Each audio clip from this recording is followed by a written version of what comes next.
Have you ever looked back at a year and felt like it was wasted?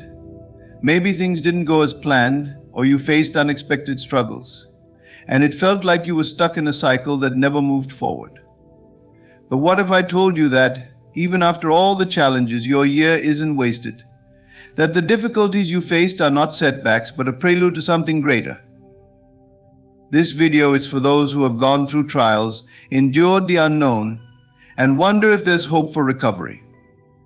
Today we are going to talk about 7 signs that God is about to restore your wasted year.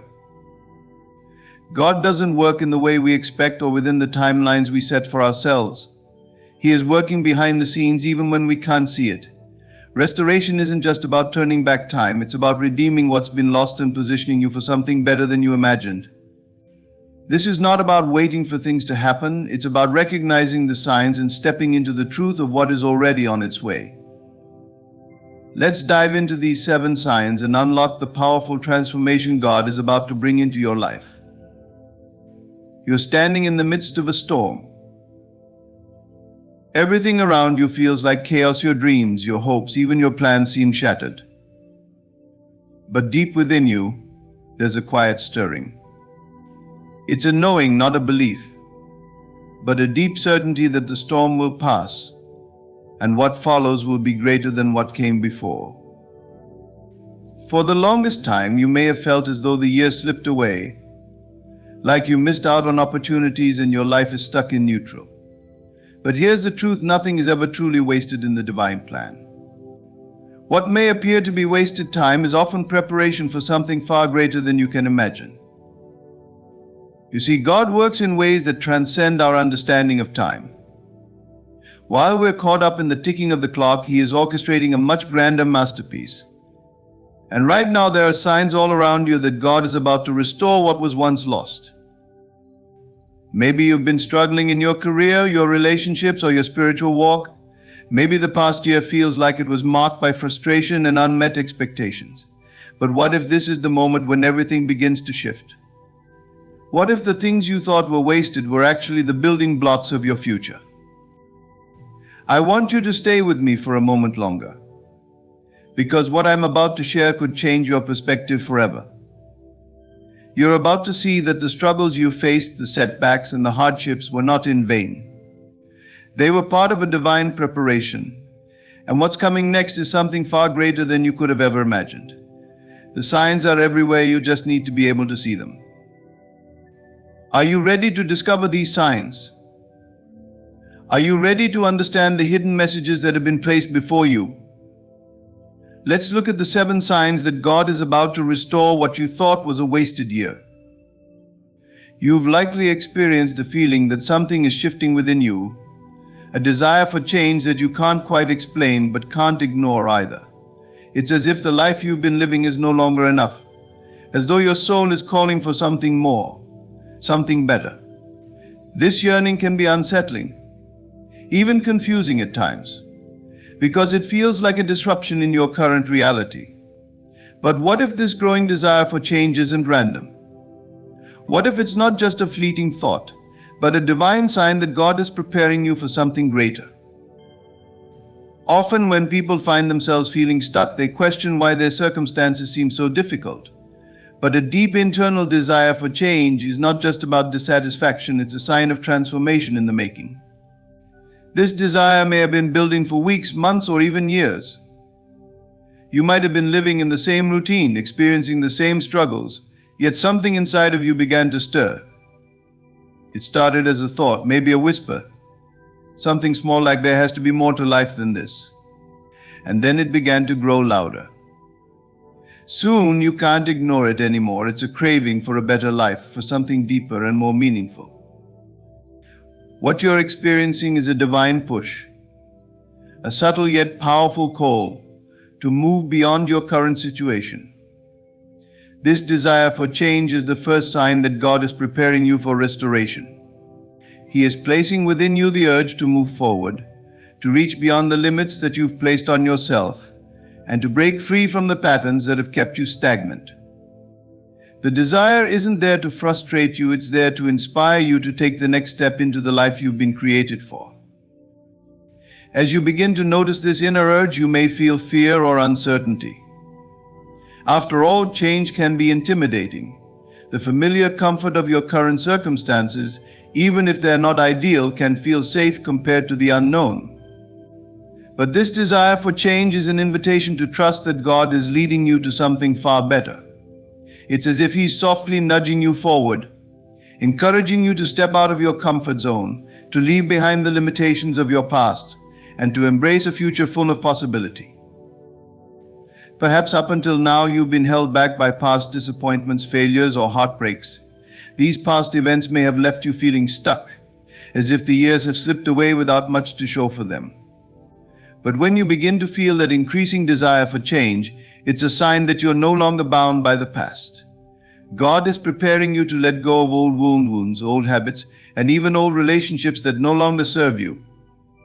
The desires within your heart are God's way of calling you to move forward, to step into the next chapter of your life with faith and anticipation. This desire for change can also come in the form of dissatisfaction with your current circumstances. Maybe you're tired of feeling unfulfilled in your work, or perhaps you're longing for a deeper sense of peace in your relationships. Maybe you're feeling disconnected from your spiritual path, or like your personal growth has plateaued. All of these feelings are part of the divine process of preparation. They're not signs that something is wrong with you, but that God is stirring within you a desire to grow, to evolve, and to reach higher. These feelings are signs that you are ready for a shift. Your soul is awakening to the next phase of your journey. God is never inactive in our lives, even when we don't see it. The growing desire for change that you feel is His way of guiding you. He knows exactly what you need, even when you don't.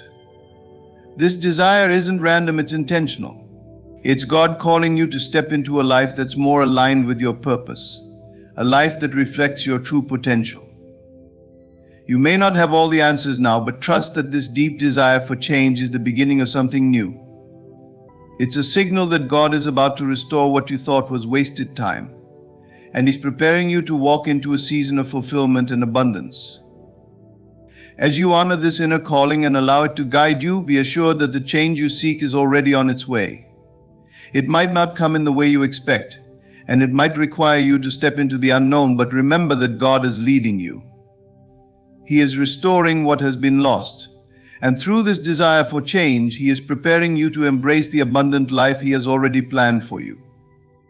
The journey ahead might seem uncertain, but with faith in the process and trust in the divine timing, you will soon see that this desire for change was the spark that ignites your restoration. There comes a point in every person's life when everything seems to shift, often without warning, as if something deep within you has been unlocked. One day you find that your thinking has changed, and your perspective on life has suddenly expanded. It's a sudden shift in your mindset, a transformation that can feel both subtle and dramatic. What once felt impossible now seems achievable, and where you once saw obstacles, you begin to notice opportunities. You find yourself thinking differently, feeling differently, and seeing your circumstances in a whole new light. This is not mere coincidence, it's a sign that God is working in your life, preparing you for the restoration you've been waiting for. When this shift happens, you may not even realize it at first. It's like the fog slowly lifting after a long dark period. You wake up one morning with a sense of clarity, as if you've broken free from the chains of your old way of thinking. Suddenly the weight you've been carrying, fear, doubt, or a sense of defeat, begins to feel lighter. You find yourself looking forward to the future rather than dreading it. The way you view your past also changes, no longer seeing it as a collection of failures, but rather as a series of lessons that have brought you to where you are now. This change in mindset is a divine reset. It's as if God has quietly but powerfully shifted your perception, allowing you to see things from a higher perspective. You begin to realize that your life is not defined by the mistakes you've made or the things you've lost, but by the possibilities that lie ahead. This shift changes everything: how you approach your goals, your relationships, and even your day-to-day thoughts. What was once a source of frustration or hopelessness now feels like a stepping stone toward your future success. you might start noticing that your thoughts are more aligned with the life you desire to create. Where once you believed that your circumstances were limiting you, now you see the potential for growth and change. The job you've been dreaming about, the relationships you've longed for, or the financial freedom you thought was unattainable now seem like real possibilities. The shift in your mindset allows you to see the abundance around you, even in the midst of challenges. You begin to understand that your thoughts are powerful, and by aligning them with your desires, you can manifest the life you've always wanted. This is also when you begin to feel more empowered. Where fear and doubt once reigned, now confidence and faith take their place. You may even find yourself thinking, I can do this. I am capable. I am worthy of all that is good in this world. It's as if you've stepped into a new version of yourself, one that has shed the old limiting beliefs and embraced the truth of your potential. This is not just a mental shift, it's a spiritual awakening. You're moving from a mindset of lack and limitation to one of abundance and possibility. God is always working behind the scenes, and often He works by transforming our minds. The sudden shift you're experiencing is a sign that He's clearing the way for your restoration. He is helping you to see beyond the circumstances of today and into the future He has planned for you. As your mindset shifts, you begin to align more closely with His will for your life. You understand that the challenges you faced weren't meant to break you, but to refine you. Your trials have prepared you for this moment of clarity, this moment of awakening. You'll also notice that the things that once triggered you or caused you to react negatively no longer have the same power over you. Whether it's criticism, failure, or loss, these things no longer hold you back. You're able to view them with a sense of detachment, as temporary experiences on your journey, rather than permanent markers of your worth. With this newfound mindset, you become more resilient, more capable of handling the ups and downs of life without losing your peace or sense of direction. This shift in thinking is not just a fleeting feeling. It is the beginning of a new way of life. It marks the moment when your thoughts and beliefs begin to align with the reality that God is restoring in your life. What once felt out of reach now feels possible. What you once doubted now feels certain. This is a sign that the time of restoration is upon you, and you are stepping into a new season where all things are being made new.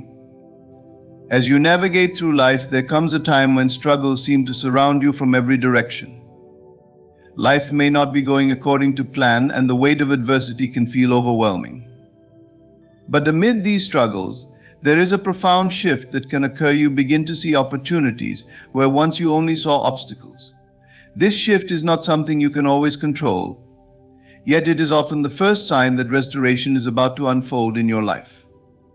What once seemed like insurmountable challenges now start to look like stepping stones to a new, brighter future. In the past, when faced with adversity, you may have focused solely on the difficulty of the situation. The fear of failure, the uncertainty of the outcome, and the emotional toll of dealing with challenges often overshadowed the potential for growth that lay beneath. But now, as you face new struggles, you start to see things differently. The roadblocks that once seemed like dead ends now reveal paths you hadn't noticed before. You begin to realize that your struggles are not just burdens to bear, they are opportunities to grow, to learn, and to push beyond your current limitations. This shift is profound. Instead of becoming paralyzed by fear or discouragement, you start to approach challenges with curiosity and determination. You begin to see every difficulty as a chance to improve, a lesson waiting to be discovered.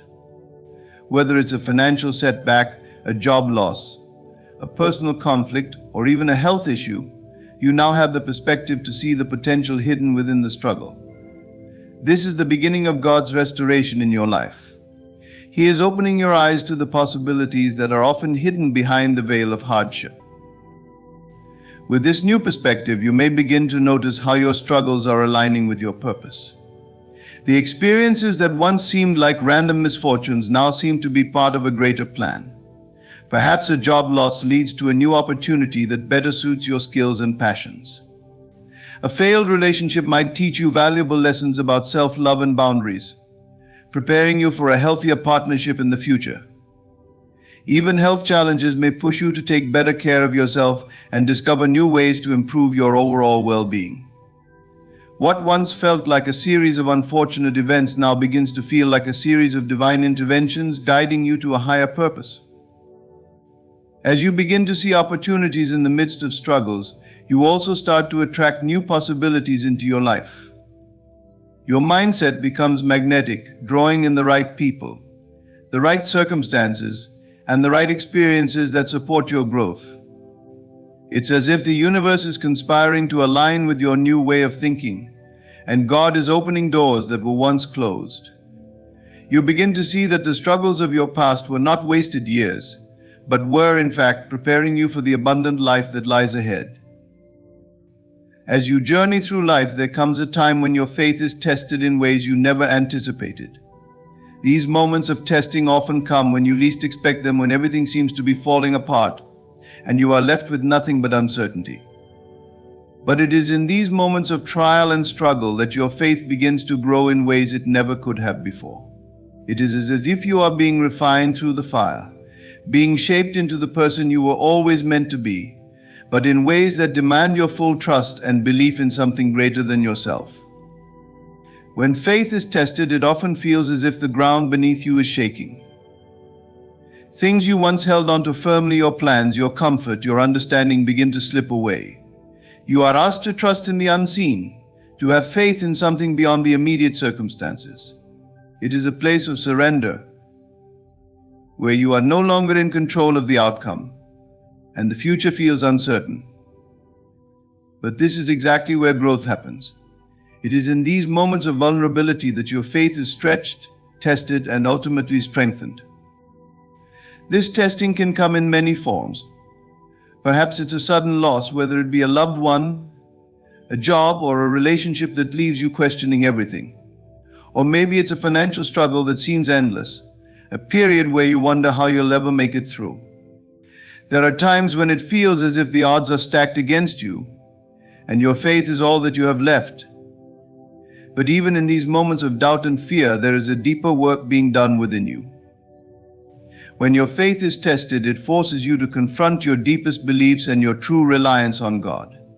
You may begin to ask yourself hard questions. Do I truly trust that everything will work out? Am I willing to let go of control and allow God to lead me through this storm? It's in these questions that you begin to find your answers. As you seek deeper understanding, you begin to see that faith is not just about believing when things are going well. True faith is about trusting when you have nothing but your belief in the unseen and your trust in a higher power that knows better than you what lies ahead. In these testing moments, you begin to realize that your faith is not just a passive belief but an active force. It is something that moves you, guides you, and strengthens you even in the most difficult of times. This is when your faith becomes real. It moves from a theoretical understanding to an experiential reality. As your faith is tested, you may feel a sense of discomfort, but you also feel a shift within you. You begin to understand that faith isn't just about asking for what you want or waiting for the storm to pass. It's about trusting that there is purpose in the process, and that every challenge you face is an opportunity for growth, for strengthening your belief, and for deepening your connection with God. As your faith is tested, you may also begin to see how God is using these moments to prepare you for the restoration that's about to come. You might not see it in the moment, but the testing of your faith is often the precursor to the breakthrough that lies ahead. Just as gold is refined in fire, your faith is refined through trials. It's in the moments of doubt and struggle that your character is built, your resilience is developed, and your trust in God deepens. You learn that every setback is not a failure but a lesson, and each lesson is preparing you for the blessings that are about to come. In times of testing, you might also discover the power of patience. The process of faith testing often requires you to wait, to endure, and to persevere, even when you don't see immediate results. But as you endure, you learn the true nature of trust, that even when you don't see how things will work out, you trust that God has a plan for you, and that plan is always for your good.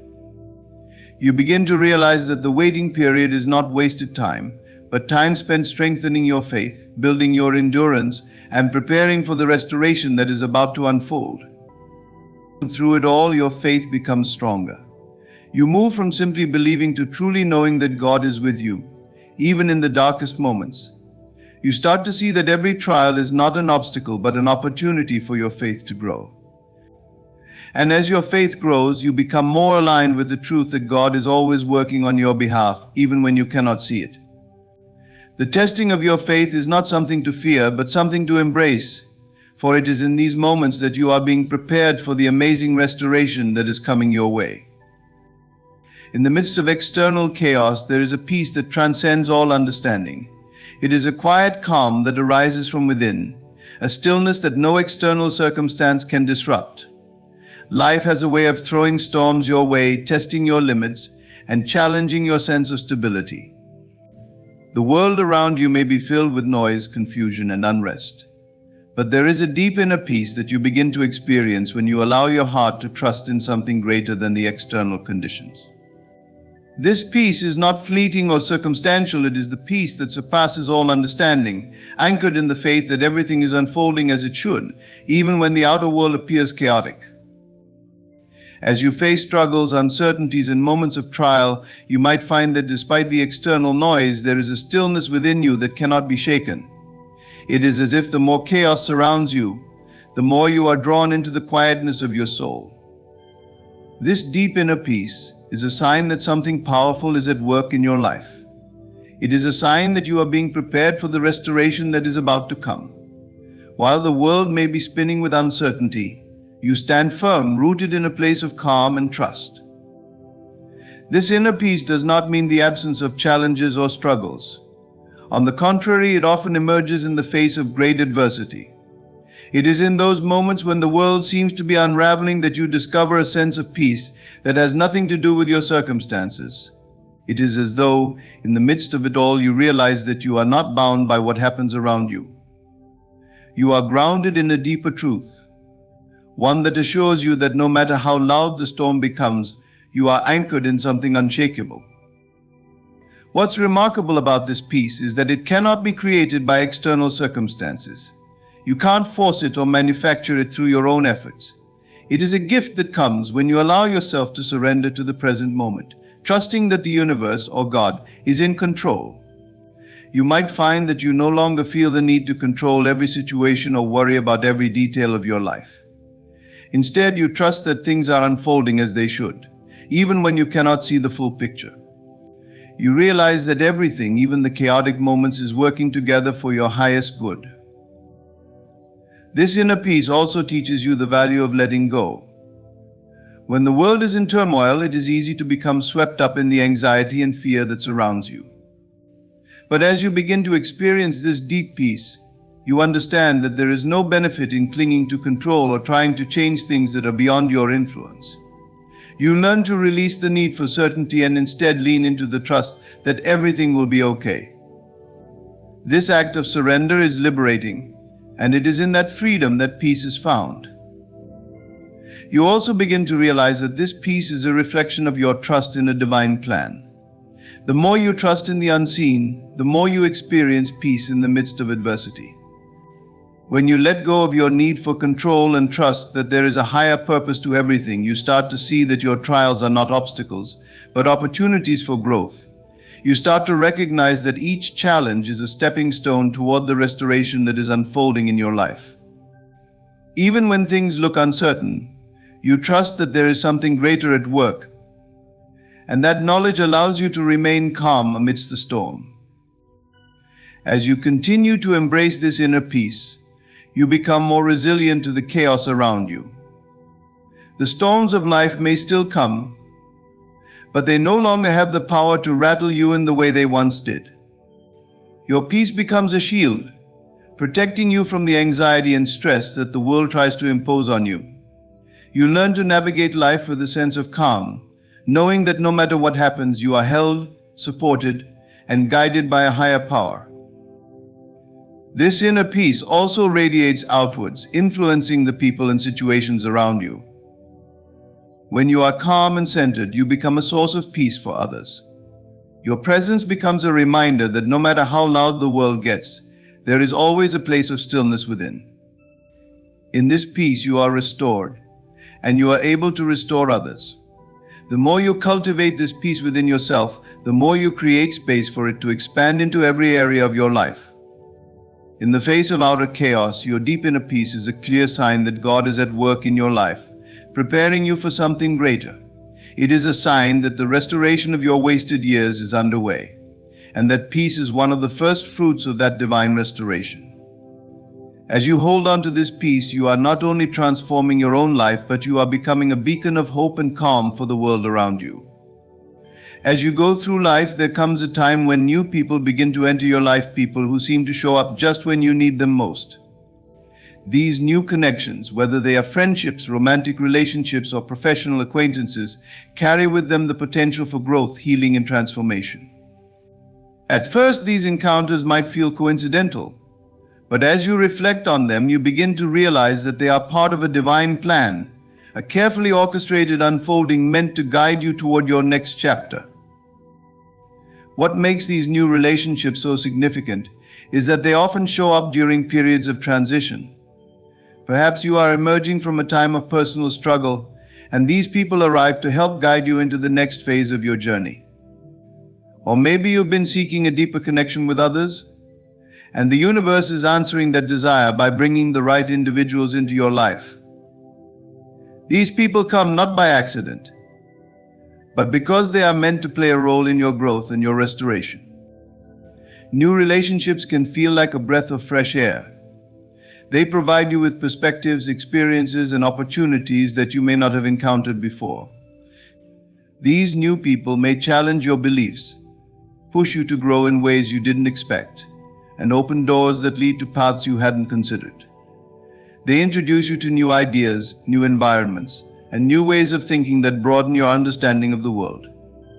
These relationships, whether fleeting or long-lasting, become a catalyst for your transformation. One of the most powerful aspects of encountering new people is the sense of renewal they bring. Relationships have a unique ability to heal, especially when they offer a fresh start or a clean slate. Perhaps you've been carrying emotional baggage from past relationships, wounds that have held you back from fully embracing love, trust, or connection. But as these new people come into your life, they offer you a chance to begin again. They allow you to experience love and friendship without the weight of old expectations or disappointments. In many ways, they offer a clean slate, a new beginning that allows you to heal and grow from the inside out. These new relationships also have a way of awakening parts of you that you may have forgotten about. The people you encounter may bring out qualities in you that have lain dormant for a long time: creativity, joy, passion, or even strength. As you interact with them, you may find yourself rediscovering parts of your own identity that were hidden or overshadowed by past experiences. These people reflect back to you the potential you have within, and through their support and love, you begin to see yourself in a new light. You may begin to believe in yourself again, to trust that there is still so much more for you to experience and achieve. These relationships are not always easy, but they are always purposeful. Not every person who enters your life is meant to stay forever, but each one plays a significant role in your journey. Some relationships come as teachers, pushing you to confront old patterns, heal deep wounds, and step into a higher version of yourself. Others arrive as companions, providing comfort, support, and love during difficult times.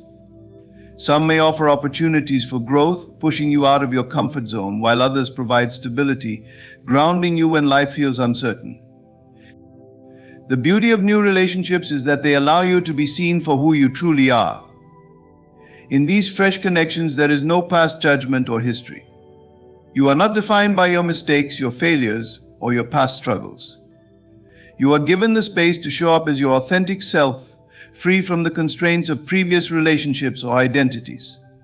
This openness allows you to form deeper, more genuine connections that are based on who you are in the present moment, not on who you used to be. As you encounter new people, you begin to understand that you are not alone in this journey. You are surrounded by a community of souls who are all on their own paths of growth and transformation. These people may come from different walks of life, but their presence in your life is a reminder that you are connected to something larger than yourself. You begin to see that every encounter, no matter how brief, has the potential to teach you something valuable. The more you embrace these new relationships, the more you realize that they are part of a larger process of restoration, helping you heal, grow, and move forward into a life that is richer, fuller, and more aligned with your true purpose. In encountering new people and relationships, you also start to recognize the power of divine timing. These connections come into your life at the right time, when you are ready to receive them. They are not forced, rushed, or artificial. They emerge naturally, as if they were always meant to be. This understanding of divine timing helps you relax and trust in the process, knowing that every relationship you encounter is part of a greater unfolding that is leading you toward your restoration. These new people are not only helping you heal, but they are also helping you align with your higher self and your divine purpose. As you move forward, these relationships will continue to shape, support, and guide you on your journey to restoration and transformation. When you look back on your past, it's easy to see your failures as something negative or as moments of regret. These failures might have been painful, discouraging, or disappointing, and it's natural to feel disheartened by them. However, if you shift your perspective, you begin to see that these past failures are not roadblocks, but stepping stones that are preparing you for something greater. They are lessons disguised as challenges, each one carrying with it valuable wisdom that you can use to navigate your future. Every failure you've encountered holds within it a lesson that can help you avoid the same pitfalls in the future. These lessons are not always immediately clear, and sometimes it takes time for their full significance to unfold. But when you start to view your failures through the lens of growth and possibility, you begin to realize that they were never meant to hold you back. They were meant to teach you how to move forward more wisely, more powerfully, and more equipped to face the future. Your past failures are like the training ground for your success. Think of them as the test that prepared you for the bigger challenges ahead. If you were to achieve success without experiencing failure, you would miss the invaluable insights that only come from falling down, getting up, and learning along the way. Failures force you to reassess your approach, your beliefs, and your strategies. They teach you resilience, patience, and the importance of persistence. Each setback forces you to adjust, learn, and grow, which is precisely what makes you stronger. When you embrace the lessons within your failures, you also develop a deeper sense of self-awareness. You begin to understand your own patterns, behaviors, and thought processes, and you can see where you went wrong in the past. This awareness allows you to make better choices moving forward. You become more attuned to the signals of life and the choices you need to make, so you can avoid repeating the same mistakes. In this way, your past failures become invaluable guides on your journey, showing you where you can improve, where you need to change, and where you have already succeeded. As you learn from your past failures, you also learn to release the guilt or shame that may have been attached to them. Instead of carrying the weight of regret, you begin to view your mistakes with compassion and understanding. You realize that they were a necessary part of your journey, not something to be ashamed of. When you accept that failure is an inevitable part of life, you release the fear of it, and in doing so, you free yourself from the paralysis that fear can cause. You become empowered by the knowledge that failure is not final.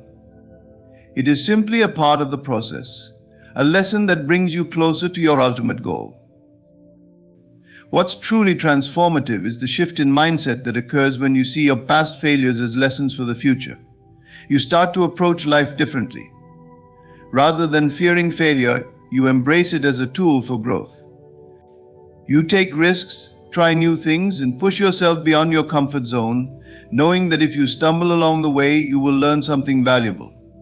You become more willing to fail because you understand that with each failure, you are one step closer to success.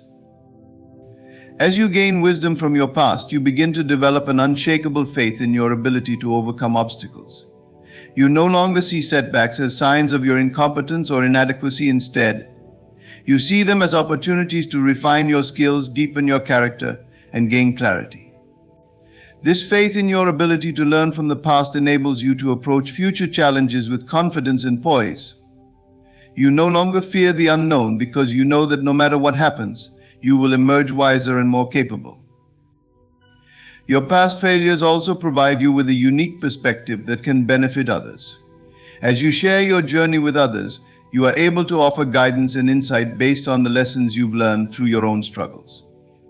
Your experiences become a source of strength not only for you, but for those who are navigating similar challenges. You become a beacon of hope for others, showing them that failure is not something to be feared, but something that can be used to propel them toward their own success.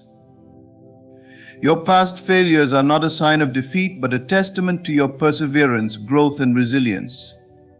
Each lesson learned is a building block that lays the foundation for your future. The wisdom gained from those experiences will guide you, help you make better decisions, and give you the strength to face whatever comes your way. When you understand that failure is an essential part of the journey, you begin to embrace life fully, knowing that every experience, whether it is a success or a failure, has something valuable to teach you. You can let go of the past and move forward with renewed faith and confidence, ready to create a future that is shaped by the lessons of your past. There are moments in life when everything seems to align perfectly, as though the universe or a higher power is guiding you step by step. This sense of divine timing, though often subtle, can be one of the most profound experiences you'll ever have. It's the feeling that things are happening for a reason, at exactly the right moment, and that all the events in your life, both big and small, are unfolding in a way that is meant to bring you closer to your true purpose. Divine timing isn't something that can be forced or rushed. It operates on its own schedule, one that often defies human logic or understanding. At times, it may feel as though you've been waiting forever for a breakthrough or a shift in your circumstances, but then out of nowhere, everything falls into place at once. This often comes after a period of uncertainty or struggle, when you begin to question whether things will ever change. But when the right opportunities or the right people appear, you realize that every delay, every challenge, and every waiting period was necessary for this moment to happen. The beauty of divine timing lies in its ability to show you that you're exactly where you need to be, even if it doesn't seem that way at first. You may have spent years working toward a goal, only to have it feel out of reach or unattainable. But when the time is right, it arrives not a moment too soon, not a moment too late. This sense of timing is not just about the external world coming together, but also about your internal alignment. It's a feeling of being in sync with life, a sense that you are finally on the path you were meant to walk, at the precise time you were meant to walk it. When divine timing operates in your life, it often leads to a deep sense of peace and trust. It allows you to release the pressure of trying to control everything and embrace the flow of life. Instead of forcing things to happen or worrying about what comes next, you start to trust that what is meant for you will come to you in due time. You begin to understand that timing is everything, and that there is no need to rush, because life is unfolding exactly as it should. This trust in divine timing also brings a sense of freedom. It frees you from the constant need to strive and struggle, believing that you must do everything yourself to make things happen. Instead, you begin to surrender to the process, knowing that there are forces at work beyond your understanding. When you let go of the need to control the outcome, you find that the universe works in your favor, presenting you with opportunities, connections, and experiences that you might not have even imagined. Divine timing often reveals itself through synchronicities, those moments when seemingly unrelated events come together in a way that feels purposeful and meaningful. You may meet someone at exactly the right moment who opens a door for you, or you may come across a piece of information that suddenly makes everything clear. These moments feel like magic, and they are a direct reflection of the divine timing at play in your life. You begin to notice the subtle signs and signals that indicate you are exactly where you need to be, and that everything is unfolding as it should. The most important thing about experiencing divine timing is that it requires patience and faith. The waiting period can be challenging, especially when you are unsure of when or how things will shift. But during these times, the key is to trust the process. Every setback, every delay, every moment of uncertainty is part of the journey. It's preparing you for the breakthrough that's coming. And when it does arrive, it will feel as though the timing was absolutely perfect. Divine timing also teaches you the power of letting go of expectations. When you release the need for things to happen on your own timetable, you open yourself up to the unexpected blessings that life has in store for you. The more you align with this flow, the more you begin to see that everything is happening for your highest good. This deeper understanding allows you to embrace life with more grace, knowing that even in moments of hardship, divine timing is at work, guiding you toward your greatest potential. Experiencing a sense of divine timing is about embracing the idea that life is not happening to you, but with you.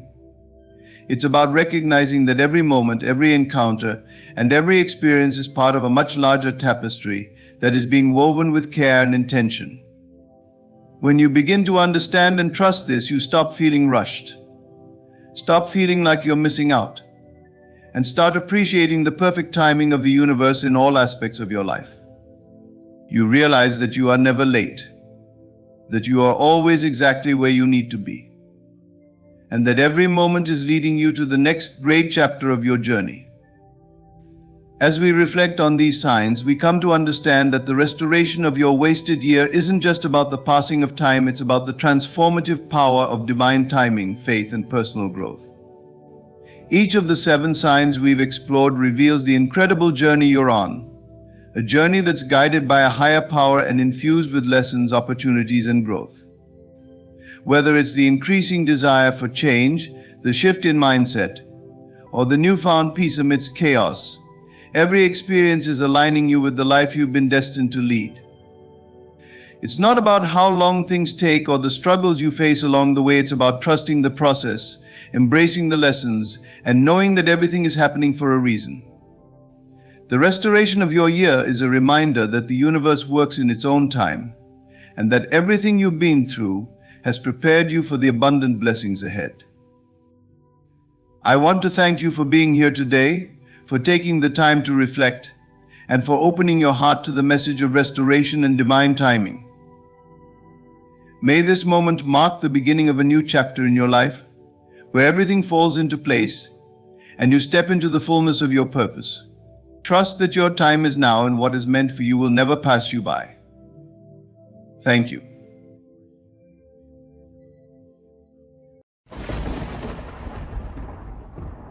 In the face of life's trials, it's easy to feel overwhelmed, as though the weight of the world is pressing on your shoulders. Problems, be they financial struggles, relationship challenges, or battles with your own self-worth, can seem insurmountable. Yet there exists a power far greater than any problem you will ever encounter. That power is your God, the infinite source of strength, wisdom, and love.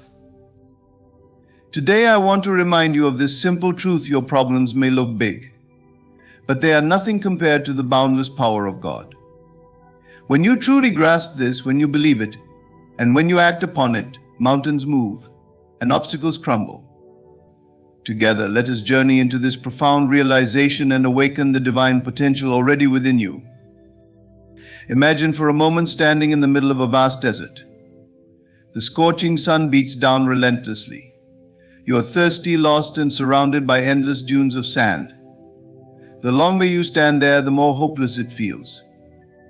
Now, let me ask you, what would happen if in that very moment you remembered that just beneath the surface there was an underground river of pure, life-giving water waiting for you? Would you keep wandering in despair, or would you dig? This is where many of us are in life. We stand in our personal deserts, drowning in financial debt, consumed by heartbreak, or paralyzed by fear. We convince ourselves there is no way out. But I'm here to tell you something extraordinary: you are not alone, and the answer you seek is already here. What if I told you that every problem you face is an illusion of separation, a trick of the mind that makes you forget the limitless power of God? What if the very thing that feels impossible to overcome is, in fact, the stage on which your breakthrough will take place? Stay with me, because by the time we're done, you will see that your problems, no matter how overwhelming, are but shadows in the presence of divine light. And when you align with this truth, nothing can stand against you. The infinite power of God is a truth so profound that, when fully grasped, it transforms lives. To recognize this power is not merely to acknowledge it with words, but to allow its reality to permeate your being, to become the foundation of your faith, and to shape your actions. It is the difference between seeing God as an abstract idea and experiencing Him as the all-encompassing force that governs the universe in your life. Pause for a moment and reflect on the grandeur of creation. The sun rises each day without fail, illuminating the world and sustaining life. The stars, billions of them, are perfectly positioned in the vast expanse of the universe, each one a testament to an order far beyond human comprehension. The same force that commands the galaxies and orchestrates the symphony of nature is the very essence of the God we serve. And yet, as vast and incomprehensible as this power is, it is also deeply personal.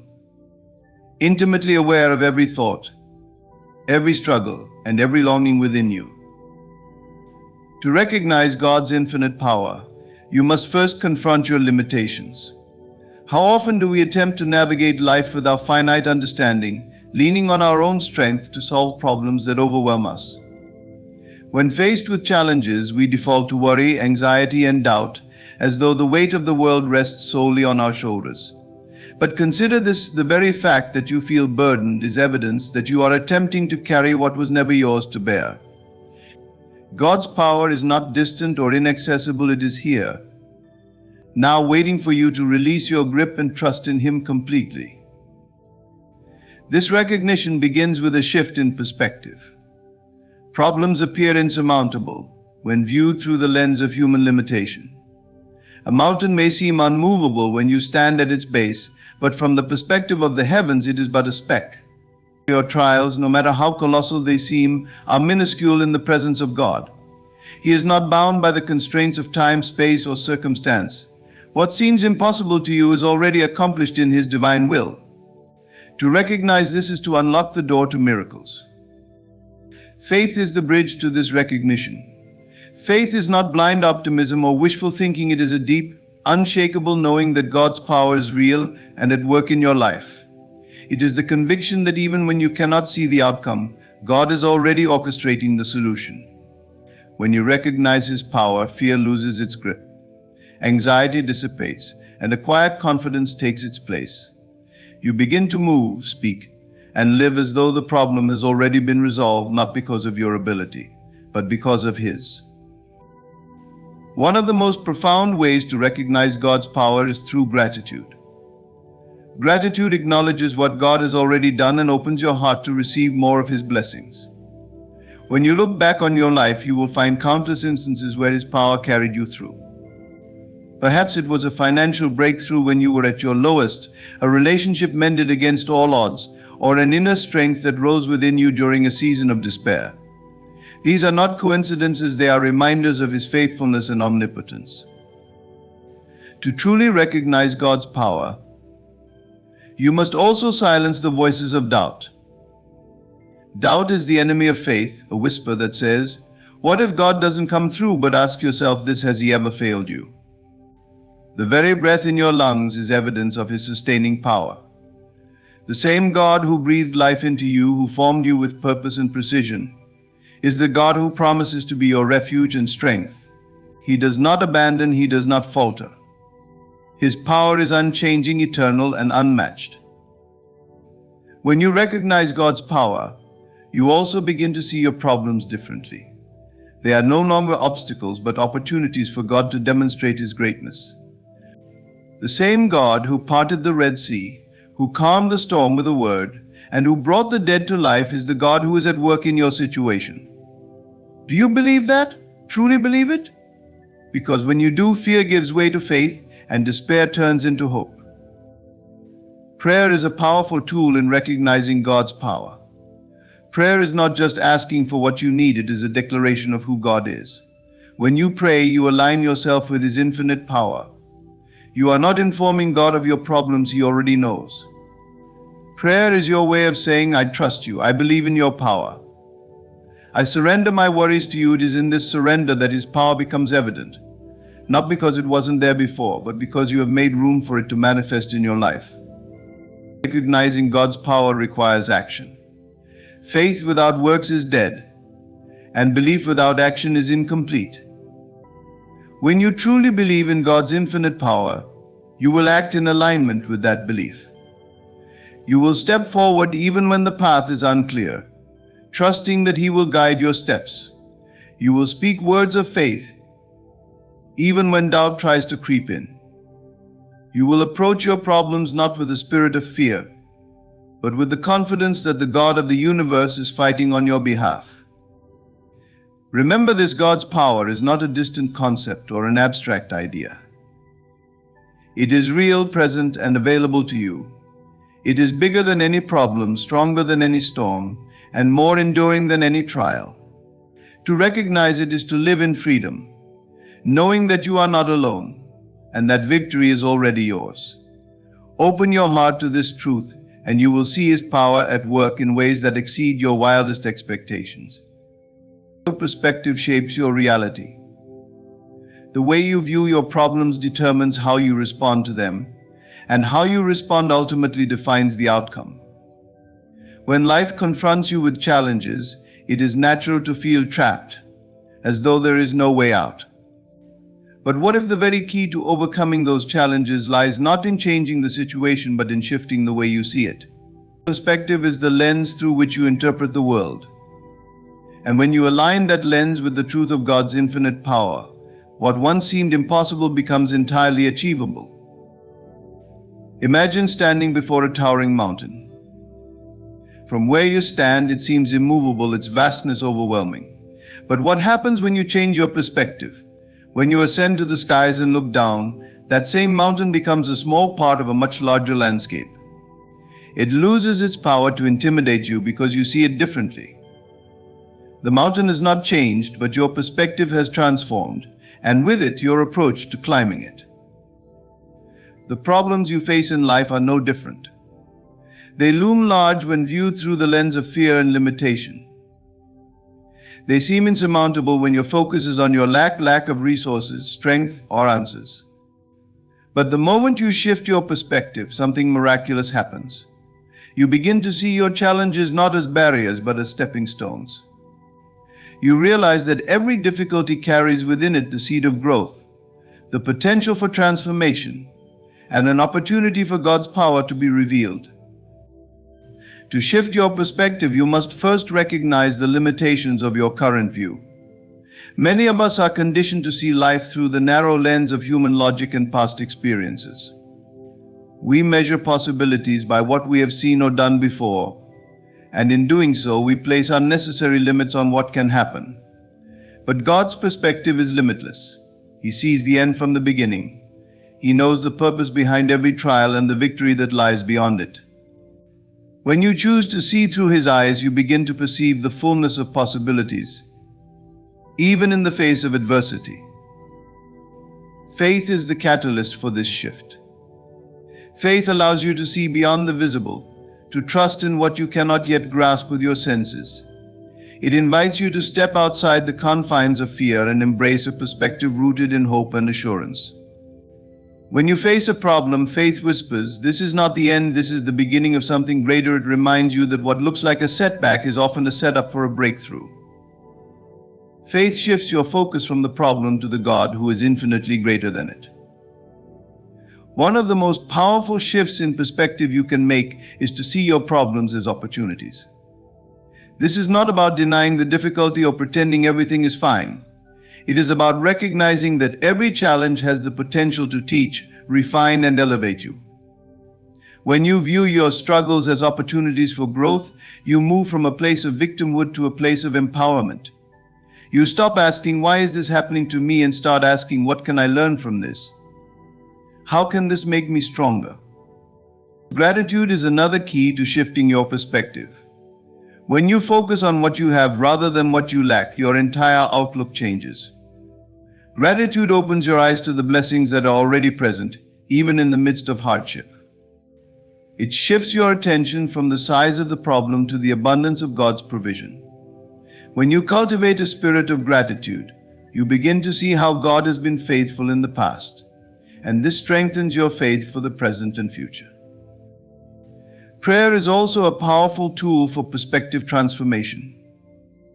In prayer, you bring your concerns before God, but more importantly, you align your heart and mind with His truth. Prayer is not about informing God of your struggles, He already knows them. It is about recalibrating your perspective to see your struggles through the lens of His promises. In prayer, you are reminded that you are not alone, that you have access to divine wisdom, and that nothing is too hard for Him. Another way to shift your perspective is to surround yourself with the right influences.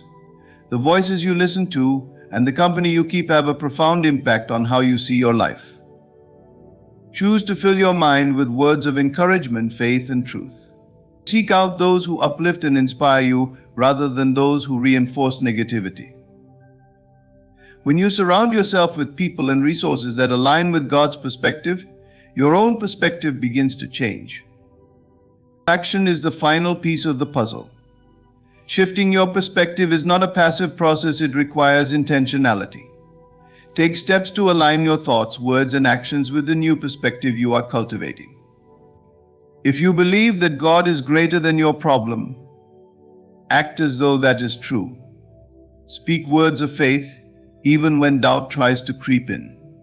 Move forward with confidence, even when the path is unclear. Your actions will reinforce your new perspective and help solidify it as your default way of thinking. Shifting your perspective is about choosing to see your life through the lens of God's truth, rather than the limitations of your circumstances. It is about trusting that even in the darkest moments there is light. Even in the most difficult trials there is purpose. And even when the odds seem stacked against you, there is victory. When you make this shift, your problems lose their power to paralyze you. Instead, they become opportunities for growth, transformation, and the revelation of God's glory in your life. Faith is the unshakable foundation upon which your life must stand. When storms arise and the winds of doubt and fear threaten to overwhelm you, faith becomes your anchor, holding you steady and preventing you from being swept away by the currents of despair. It is not a passive belief, but an active trust in the promises and power of God. A trust that transforms the way you face challenges and navigate the uncertainties of life. To anchor yourself in faith means to root your heart and mind in the certainty that God is who He says He is and will do what He has promised. Faith is not wishful thinking, it is the substance of things hoped for, the evidence of things not yet seen. It requires you to look beyond the visible circumstances and hold firmly to the unseen truths of God's power, love, and sovereignty. When you are anchored in faith, your confidence does not come from what you see or feel, but from the unchanging nature of God. The first step to anchoring yourself in faith is recognizing the futility of relying solely on your own strength. Life is filled with situations that are beyond your control, problems that defy human solutions, and challenges that seem insurmountable. When you try to face these with your limited resources, you inevitably feel overwhelmed. Faith shifts your reliance from your own abilities to God's infinite power. It is the acknowledgement that while you are limited, He is limitless. While you may be weak, He is strong. And while you may not see the way forward, He has already paved the path. Faith requires surrender, a letting go of the need to understand every detail or control every outcome. This surrender is not a sign of weakness, but of profound strength. It is the realization that your greatest victories will not come from striving, but from trusting. When you anchor yourself in faith, you release the burden of worry and place your trust in God's hands. This act of surrender frees you from the paralyzing grip of fear and allows you to move forward with peace and assurance. Faith also demands persistence. It is easy to believe when everything is going well, but true faith is tested in the valleys, in the moments when answers seem delayed, and when the weight of waiting threatens to crush your spirit. Anchoring yourself in faith means refusing to waver, even when the evidence around you suggests otherwise. It is standing firm in the belief that God's timing is perfect and that His plans for you are good, even when you cannot yet see the outcome. This kind of faith is not blind optimism, it is a deep-rooted conviction that God is faithful and will fulfill His promises. One of the greatest tools for anchoring yourself in faith is remembering God's faithfulness in the past.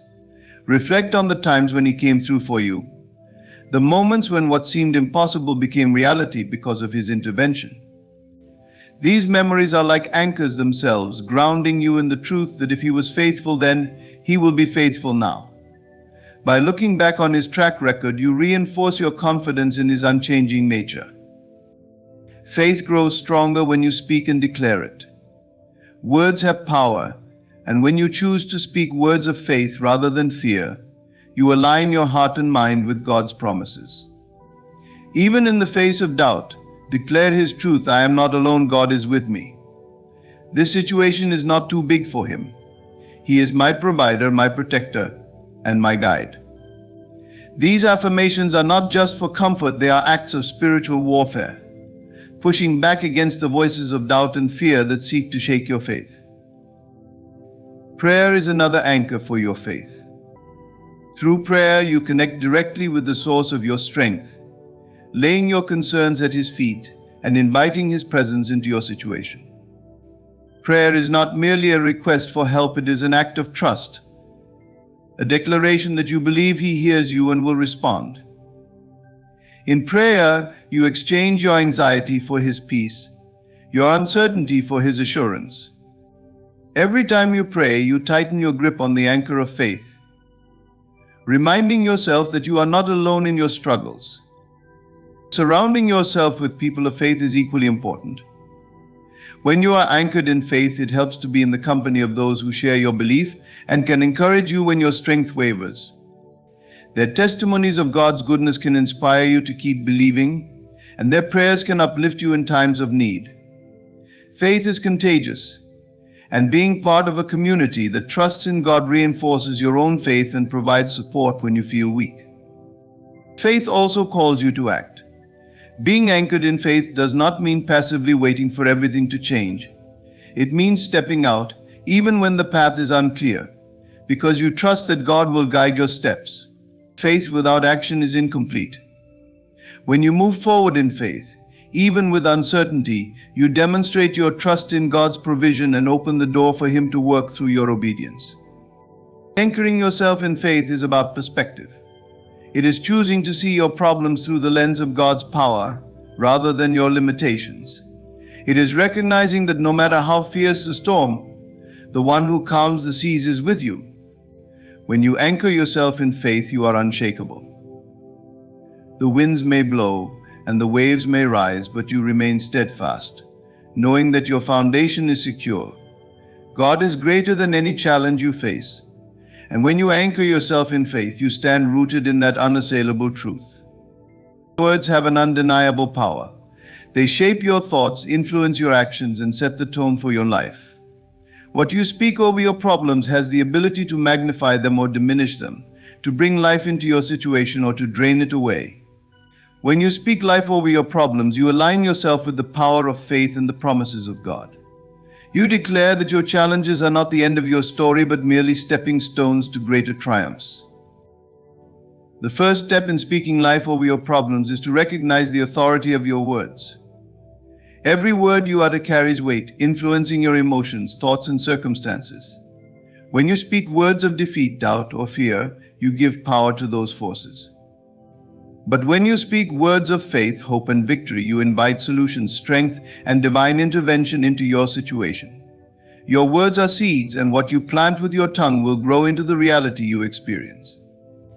Speaking life is not merely a positive attitude, it is an act of faith that calls forth God's promises into existence.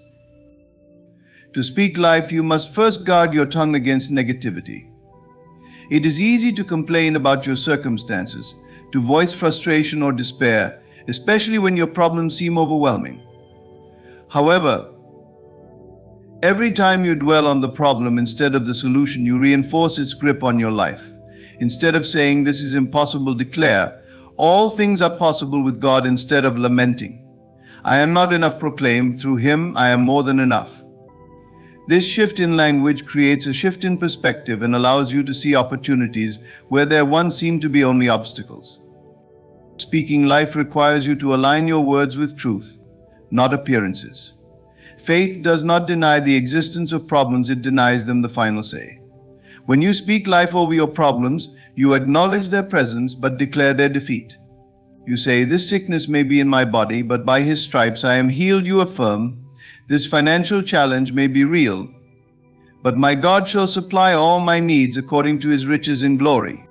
These declarations are not just wishful thinking, they are rooted in the unchanging promises of God, who is faithful to perform what He has spoken. Another key to speaking life is to focus on gratitude. Gratitude shifts your attention from what is lacking to what is abundant. It is a powerful weapon against despair because it reminds you of God's past faithfulness and builds your confidence in His ability to act again. Even in the midst of your problems, there is always something to be thankful for. By thanking God in advance for the breakthrough, you demonstrate your trust in His power and His timing. Gratitude turns your focus away from the problem and toward the solution, enabling you to speak life with authenticity and conviction. Surround yourself with an environment that reinforces the language of life. Spend time with people who speak encouragement and faith, and avoid those who constantly dwell on negativity and doubt. Listen to uplifting messages, read scriptures that remind you of God's power, and immerse yourself in an atmosphere that fosters belief. Your words are influenced by what you hear and absorb, so be intentional about creating a space where speaking life becomes second nature. Speaking life is not just about your own circumstances, it is about being a vessel of life for others. When you encourage someone else, when you speak hope into their challenges and affirm their worth, you not only lift their spirits but also strengthen your own faith. Your words have the power to build bridges of hope, not only for yourself but for those around you. By choosing to speak life in every situation, you become a beacon of light, reminding others of the power of faith and the greatness of God. Speaking life over your problems is a declaration of victory, a proclamation that God is bigger than any challenge you face. It is a reminder that your words, when spoken in faith, are a powerful tool for transformation. No matter how daunting your problems may seem, they are no match for the God who walks with you. Speak life boldly and watch as your words shape your reality, bringing hope, healing, and restoration into every area of your life. Releasing control is one of the most transformative yet challenging steps on the journey of faith.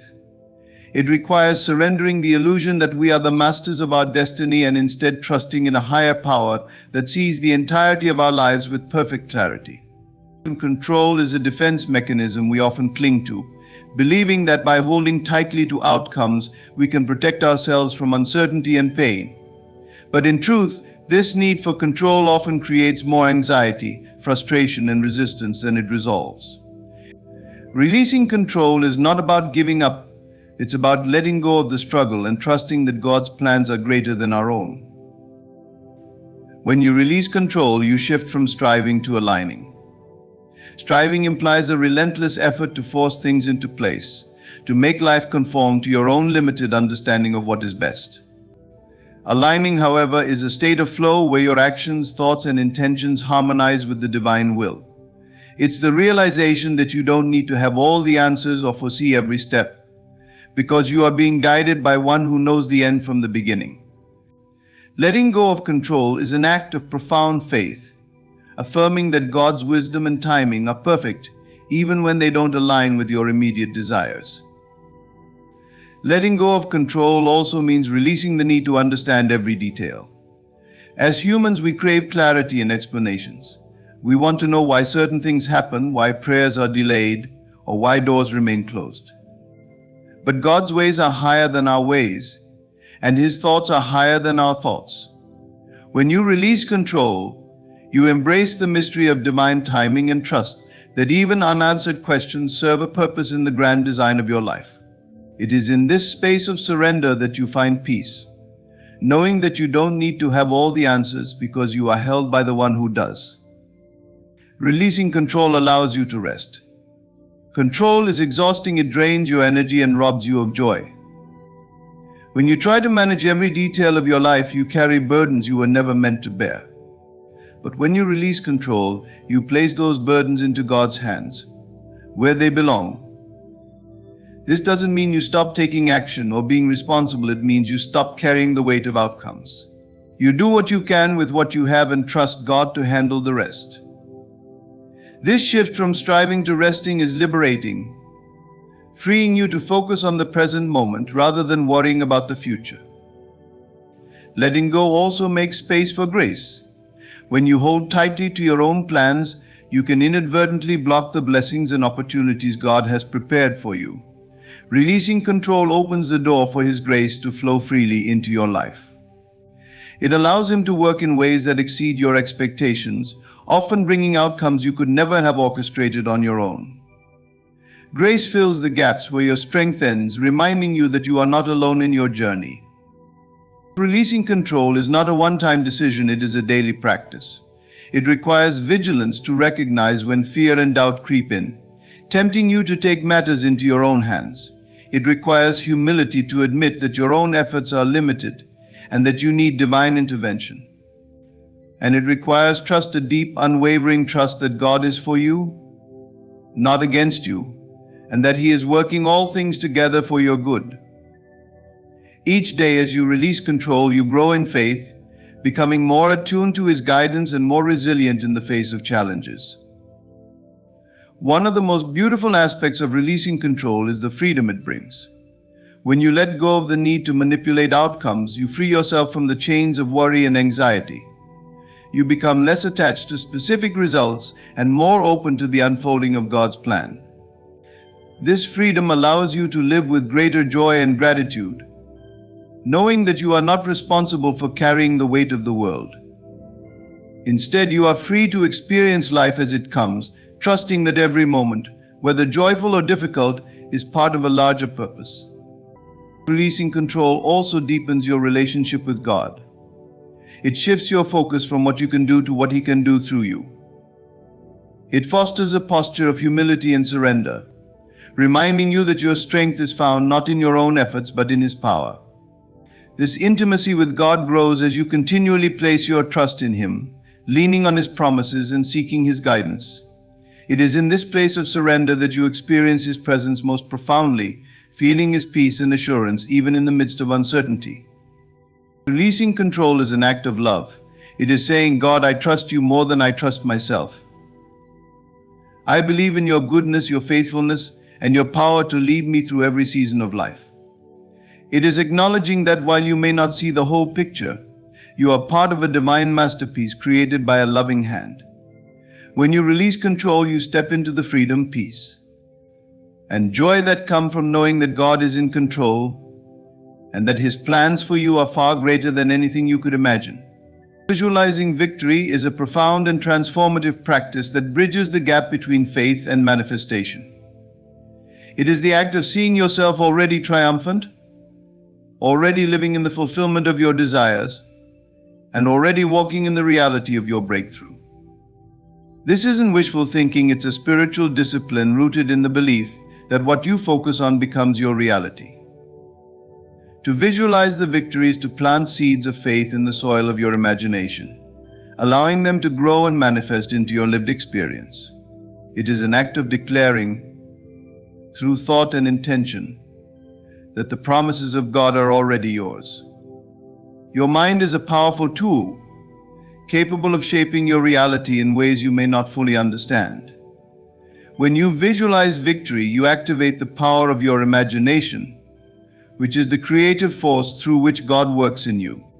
Imagination is not mere fantasy, it is the faculty that enables you to conceive of a life beyond your current circumstances. It is the blueprint for your future, the map that guides you from where you are to where you want to be. By consistently visualizing the victory, you align your thoughts with your desires, creating a mental and spiritual pathway for their realization. Victory begins in the mind. Before it manifests in the physical world, it must first be conceived in your thoughts.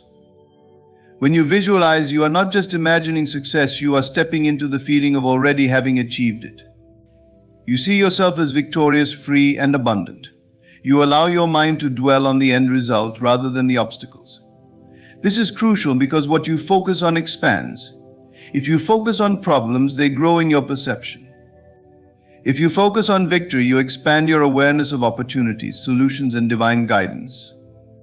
So to visualize victory is to claim it as your own. It is to affirm that the battle is already won, even if the circumstances around you suggest otherwise. This requires faith, a belief that transcends what your physical senses can perceive.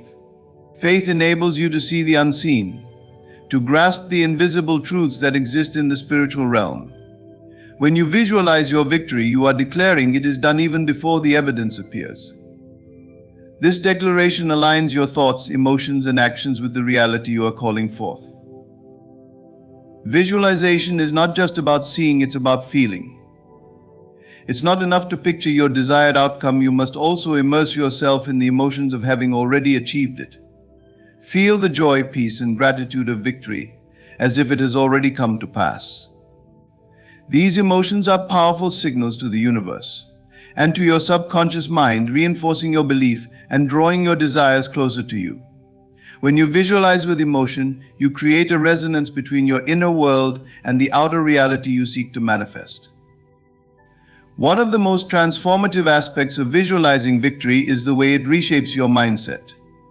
As you repeatedly see yourself victorious, you begin to internalize the belief that you are capable, worthy, and destined for success. This shift in belief changes the way you approach challenges. You no longer see obstacles as insurmountable barriers, but as opportunities to grow, learn, and move closer to your goals. Your confidence increases, your resilience strengthens, and you become more attuned to the divine guidance that leads you to your victory.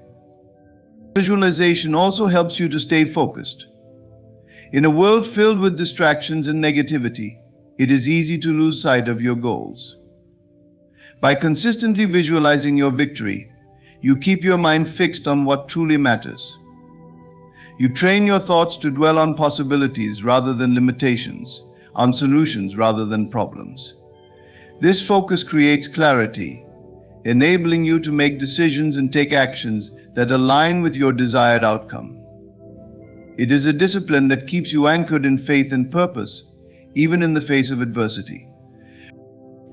When you visualize victory, you also open yourself to divine inspiration. As you meditate on the vision of your desired outcome, new ideas, strategies, and opportunities begin to emerge. This is not coincidence, it is the result of aligning your thoughts with the divine will.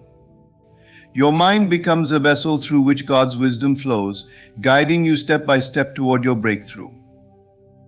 Visualization is not passive, it is an active partnership with the Creator, a way of co-creating your reality in alignment with His purpose for your life.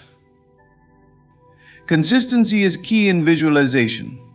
It's not something you do once and forget, it's a daily practice that reinforces your faith and strengthens your resolve. Each time you visualize your victory, you are building a foundation of belief that becomes unshakable. This consistency also builds momentum, creating a ripple effect that influences every area of your life. As your thoughts align with victory, your words, actions, and attitudes follow suit, creating a powerful synergy that accelerates your progress. It's important to remember that visualization is not a substitute for action, it is the inspiration for it. Seeing the victory in your mind compels you to take steps toward making it a reality. It motivates you to persevere, even when the journey is difficult, because you have already seen the end result. This vision becomes your North Star, guiding you through challenges and reminding you why you started in the first place. It fuels your determination, strengthens your faith, and keeps you moving forward. Visualizing victory is an act of worship. It is a way of honoring God's promises and expressing your trust in His power to bring them to pass. It is declaring that you believe in His goodness, His faithfulness, and His ability to do exceedingly and abundantly above all that you ask or think. By visualizing your victory, you are not just imagining a better future, you are stepping into the reality of God's promises, living as though they are already fulfilled. This act of faith not only transforms your circumstances but also deepens your relationship with the one who holds your victory in his hands. Taking inspired action is the natural extension of faith and visualization. It is the bridge between belief and manifestation, where your trust in God's promises is expressed through deliberate and purposeful steps. Inspired action is not the same as mere busyness or activity. It flows from a place of inner alignment where your heart, mind, and spirit are attuned to divine guidance. This is the kind of action that carries the force of purpose, propels you toward your goals, and brings your desires into reality. It is deliberate, empowered, and anchored in the conviction that what you seek is already yours. The foundation of inspired action is clarity. When you have a clear vision of what you desire and believe wholeheartedly in its fulfillment, you begin to notice pathways and opportunities that may have been invisible before. Clarity allows you to discern between distractions and meaningful steps. It guides you to invest your time, energy, and resources in actions that are aligned with your purpose. This is not about striving in desperation, it's about moving with intention and faith, trusting that each step you take is guided by God's wisdom and leads you closer to your desired outcome. Inspired action begins with listening. To act in alignment with divine guidance, you must first be open to receiving it. This requires a quieting of the mind, a willingness to be still, and a readiness to hear the whisper of God's voice. Inspiration often comes as a gentle nudge, a sudden insight, or a persistent idea that resonates deeply within you. It may not always make logical sense at the time, but it carries a sense of peace and certainty. When you feel this divine prompting, trust it. Acting on these whispers is an act of obedience and faith that aligns you with God's will. Faith without works is dead. To take inspired action is to put your faith into motion. It is not enough to believe and visualize, you must also step out and do your part. Imagine a farmer praying for a bountiful harvest. While prayer and faith are essential, the farmer must still plant seeds, water them, and tend to the soil. Similarly, inspired action is your way of planting seeds in the garden of your dreams. Each step you take is an investment in your future, a declaration that you trust God to bring the increase. Courage is often required when taking inspired action. The steps you feel led to take may challenge you to move out of your comfort zone, face fears, or risk failure. This is where faith becomes tangible. Trusting in God's promises means trusting that He has equipped you with everything you need to succeed. It means believing that every challenge is an opportunity for growth and every setback is a setup for a greater blessing. Courage allows you to take the first step, even when the path ahead is unclear, knowing that God will illuminate the way as you move forward. Consistency is another crucial aspect of inspired action. Manifestation is not an overnight process, it requires persistence and dedication. Consistency demonstrates your commitment to the vision you've been given. It shows that you are serious about partnering with God to bring it to pass. Even small, seemingly insignificant actions can have a profound impact when performed consistently over time. Think of these actions as drops of water that eventually fill the bucket. Every step, no matter how small, contributes to the manifestation of your desires. Inspired action also requires a mindset of flexibility and surrender. While it is important to have a plan, you must remain open to divine redirection. Sometimes the path to your goal may not unfold as you expect. Trust that God's ways are higher than yours, and that His plans are always for your good. When things don't go as planned, don't be discouraged. Instead, seek His guidance and adjust your course as needed. Flexibility allows you to stay aligned with His purpose while remaining steadfast in your pursuit of your vision. It's important to remember that inspired action is not about forcing outcomes. You don't need to make things happen through sheer effort or willpower. Instead, focus on aligning your actions with your beliefs and trusting that God is working behind the scenes. This is a cooperative process. As you take steps forward, God meets you where you are, opening doors, providing resources and orchestrating circumstances in your favor. Trust in His timing and let go of the need to control every detail. Gratitude is a powerful force that enhances inspired action. When you act from a place of gratitude, you acknowledge the blessings you already have and express trust in the blessings yet to come. Gratitude shifts your focus from lack to abundance, from fear to faith. It infuses your actions with joy and purpose, making the journey as fulfilling as the destination.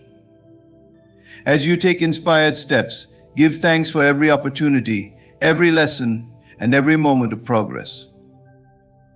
Taking inspired action is an act of co-creation. You are not alone in this process. As you move forward in faith, you are partnering with the Creator of the universe. This partnership is a divine dance, where your steps are guided by His wisdom, your efforts are multiplied by His power, and your vision is brought to life through His grace. By taking inspired action, you honor this partnership and demonstrate your trust in His infinite ability to bring your dreams to fruition. Every step you take in alignment with your vision brings you closer to its manifestation. Each action, no matter how small, is a declaration of faith and an investment in the life you are creating. Trust the process, stay aligned with divine guidance, and keep moving forward with confidence and purpose. In doing so, you will not only achieve your goals but also deepen your relationship with God, growing in faith, wisdom, and gratitude along the way. Praising through the storm is an act of defiance against despair and a declaration of unwavering faith. It is the decision to look beyond the chaos of your circumstances and lift your voice in gratitude and trust, knowing that God is greater than any storm you may face. This act of praise is not dependent on the absence of challenges, but is a conscious choice to honor God's sovereignty even in the midst of them. When the winds of adversity blow and the waves threaten to overwhelm, praise becomes your anchor, grounding you in the certainty of God's love and power. Storms in life are inevitable. They come in the form of trials, disappointments, losses, and setbacks. These storms often seem to strike without warning, leaving you feeling vulnerable and uncertain. In such moments, the temptation is to focus on the storm, to be consumed by the fear, pain, and confusion it brings. But focusing on the storm only magnifies its power over you. The more you dwell on your problems, the more overwhelming they seem. Praise shifts your focus from the problem to the problem solver, from the storm to the one who calms it. Praising God in the storm is not about pretending the storm isn't real.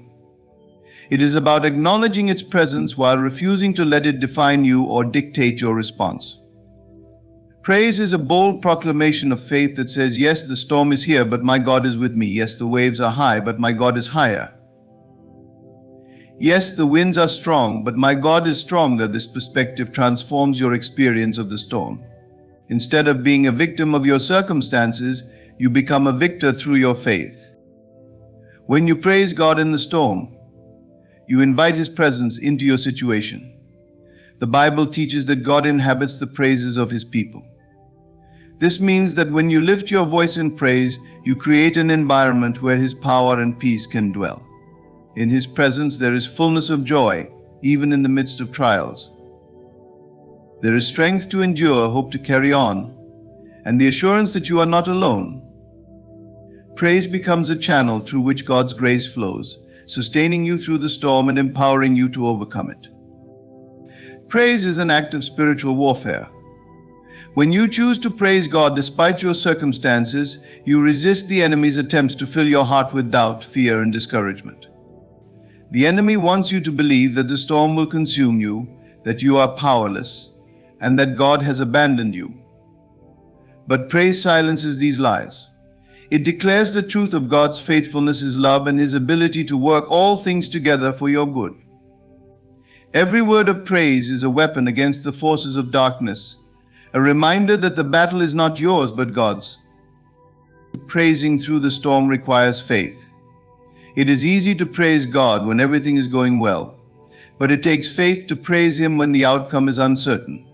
This kind of praise is rooted in trust, not in circumstances. It is the faith that knows God is working behind the scenes, even when you cannot see it. It is the faith that believes His promises are true, even when your reality seems to contradict them. It is the faith that rests in His character, knowing that He is good, loving, and faithful no matter what. Praise shifts your perspective from the temporal to the eternal. Storms are temporary, they come and go. But God's love and promises are eternal. When you praise Him, you remind yourself of this truth. You lift your eyes above the storm and fix them on the one who holds your future. This eternal perspective gives you the strength to endure, the courage to persevere, and the hope to believe that better days are ahead. It reminds you that the storm is not the end of your story, but a chapter in a greater narrative of redemption and victory. One of the most powerful aspects of praising through the storm is its ability to bring peace. Praise quiets the noise of the storm and calms the turmoil within. It shifts your focus from what is wrong to what is right, from what is lacking to what is abundant. It fills your heart with gratitude, which is the antidote to anxiety and despair. Gratitude reminds you of God's past faithfulness, giving you confidence in His present and future provision. When you praise, you release your worries to God and receive His peace in return. Praising God in the storm is a testimony to others. It shows the world that your faith is not dependent on circumstances, but on the unchanging character of God. It demonstrates the power of hope, the resilience of faith, and the strength of a life anchored in God. Your praise in the storm can inspire others to trust Him in their own trials, creating a ripple effect of faith and encouragement. It is a witness to the truth that God is worthy of praise, not just because of what He does, but because of who He is. Praising through the storm prepares the way for your breakthrough. It is an act of surrender that says, God, I trust You. I don't know how or when You will bring me through this, but I know You will. This surrender opens the door for God to move in your situation in ways you cannot imagine.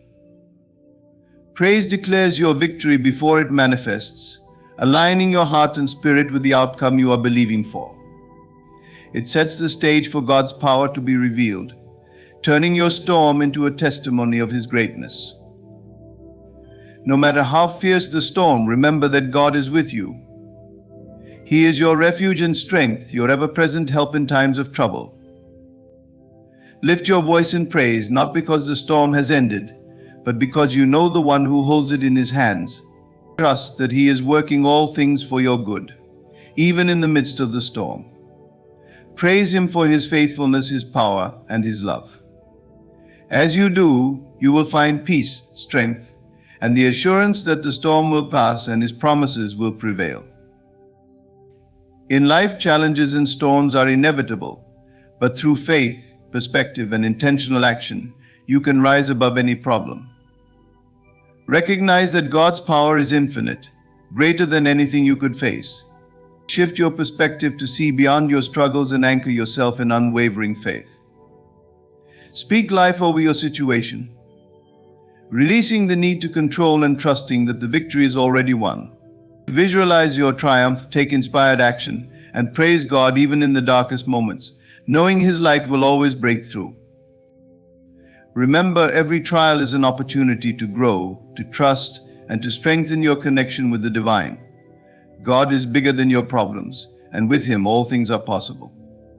Let these principles guide you, transforming not just how you face your struggles, but how you live your life. Thank you for joining me on this journey of faith and empowerment. May you walk forward with confidence, peace, and the unshakable knowledge that you are never alone. God's love and strength are always with you. Stay blessed, and may your life be a testimony of His greatness. Thank you. My dear friends, as we journey through the seasons of life, we find that each phase unveils its unique treasures. By the time one reaches the age of 60, a profound transformation begins. It is not a retreat from the world, but rather an elevation to a higher plane of understanding, a place where life is lived with greater intention. In these golden years, solitude emerges not as loneliness, but as a companion rich with wisdom. Imagine sitting in the quiet stillness of your own mind, where the echoes of a lifetime provide answers to questions you once feared to ask. It is here that many discover the true power of being alone, not isolated, but whole. Over 60, validation from others loses its grip. This wisdom whispers, your worth is not tied to their gaze, their words, or their approval, and so they step away from the crowds, not out of bitterness, but because they now carry their worth within, shining as a beacon rather than a reflection. Their peace becomes a fortress. No longer willing to compromise, they guard it fiercely. Gone are the days of enduring drama or entertaining those who drain their spirit. Instead, they choose harmony, a life that flows like a quiet river, undisturbed and clear. Time itself becomes sacred.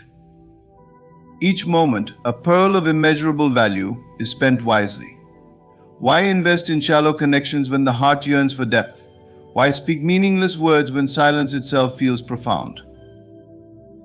This season also brings a hunger for inner reflection. The mind turns inward, marveling at the journey it has traveled. They become painters of their own existence, carefully observing every brushstroke.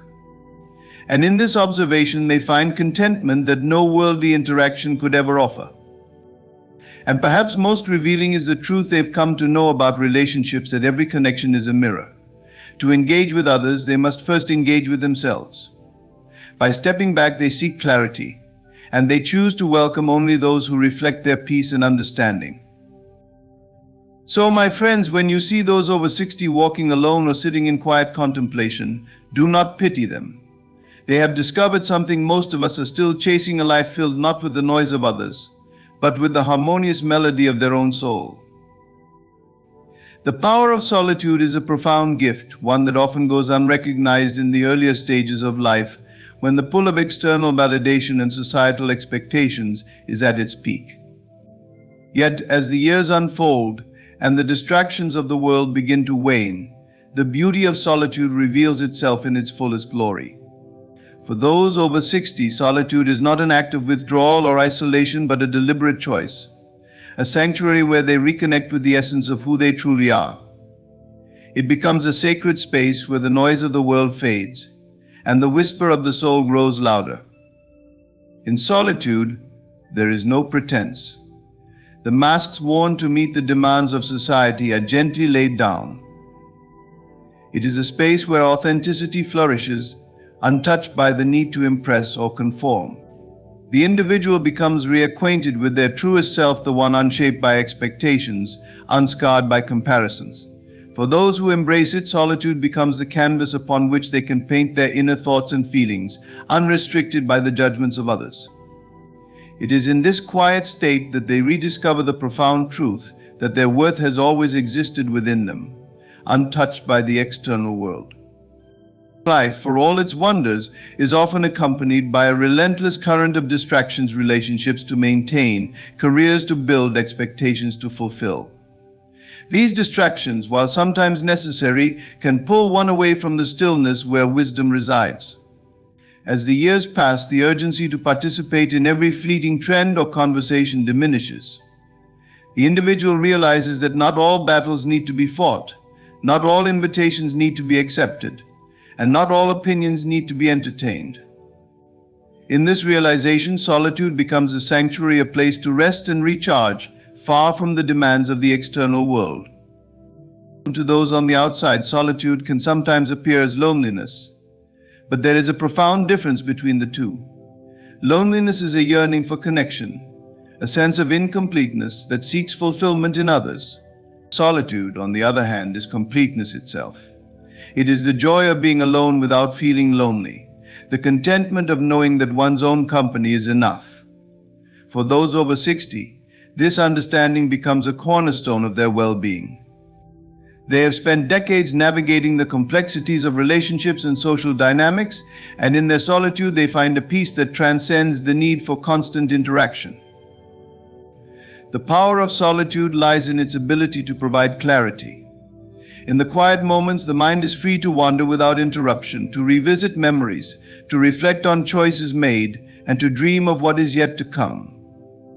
This clarity is a gift that allows individuals to see their lives with greater perspective, to recognize patterns that may have gone unnoticed in the busyness of their earlier years.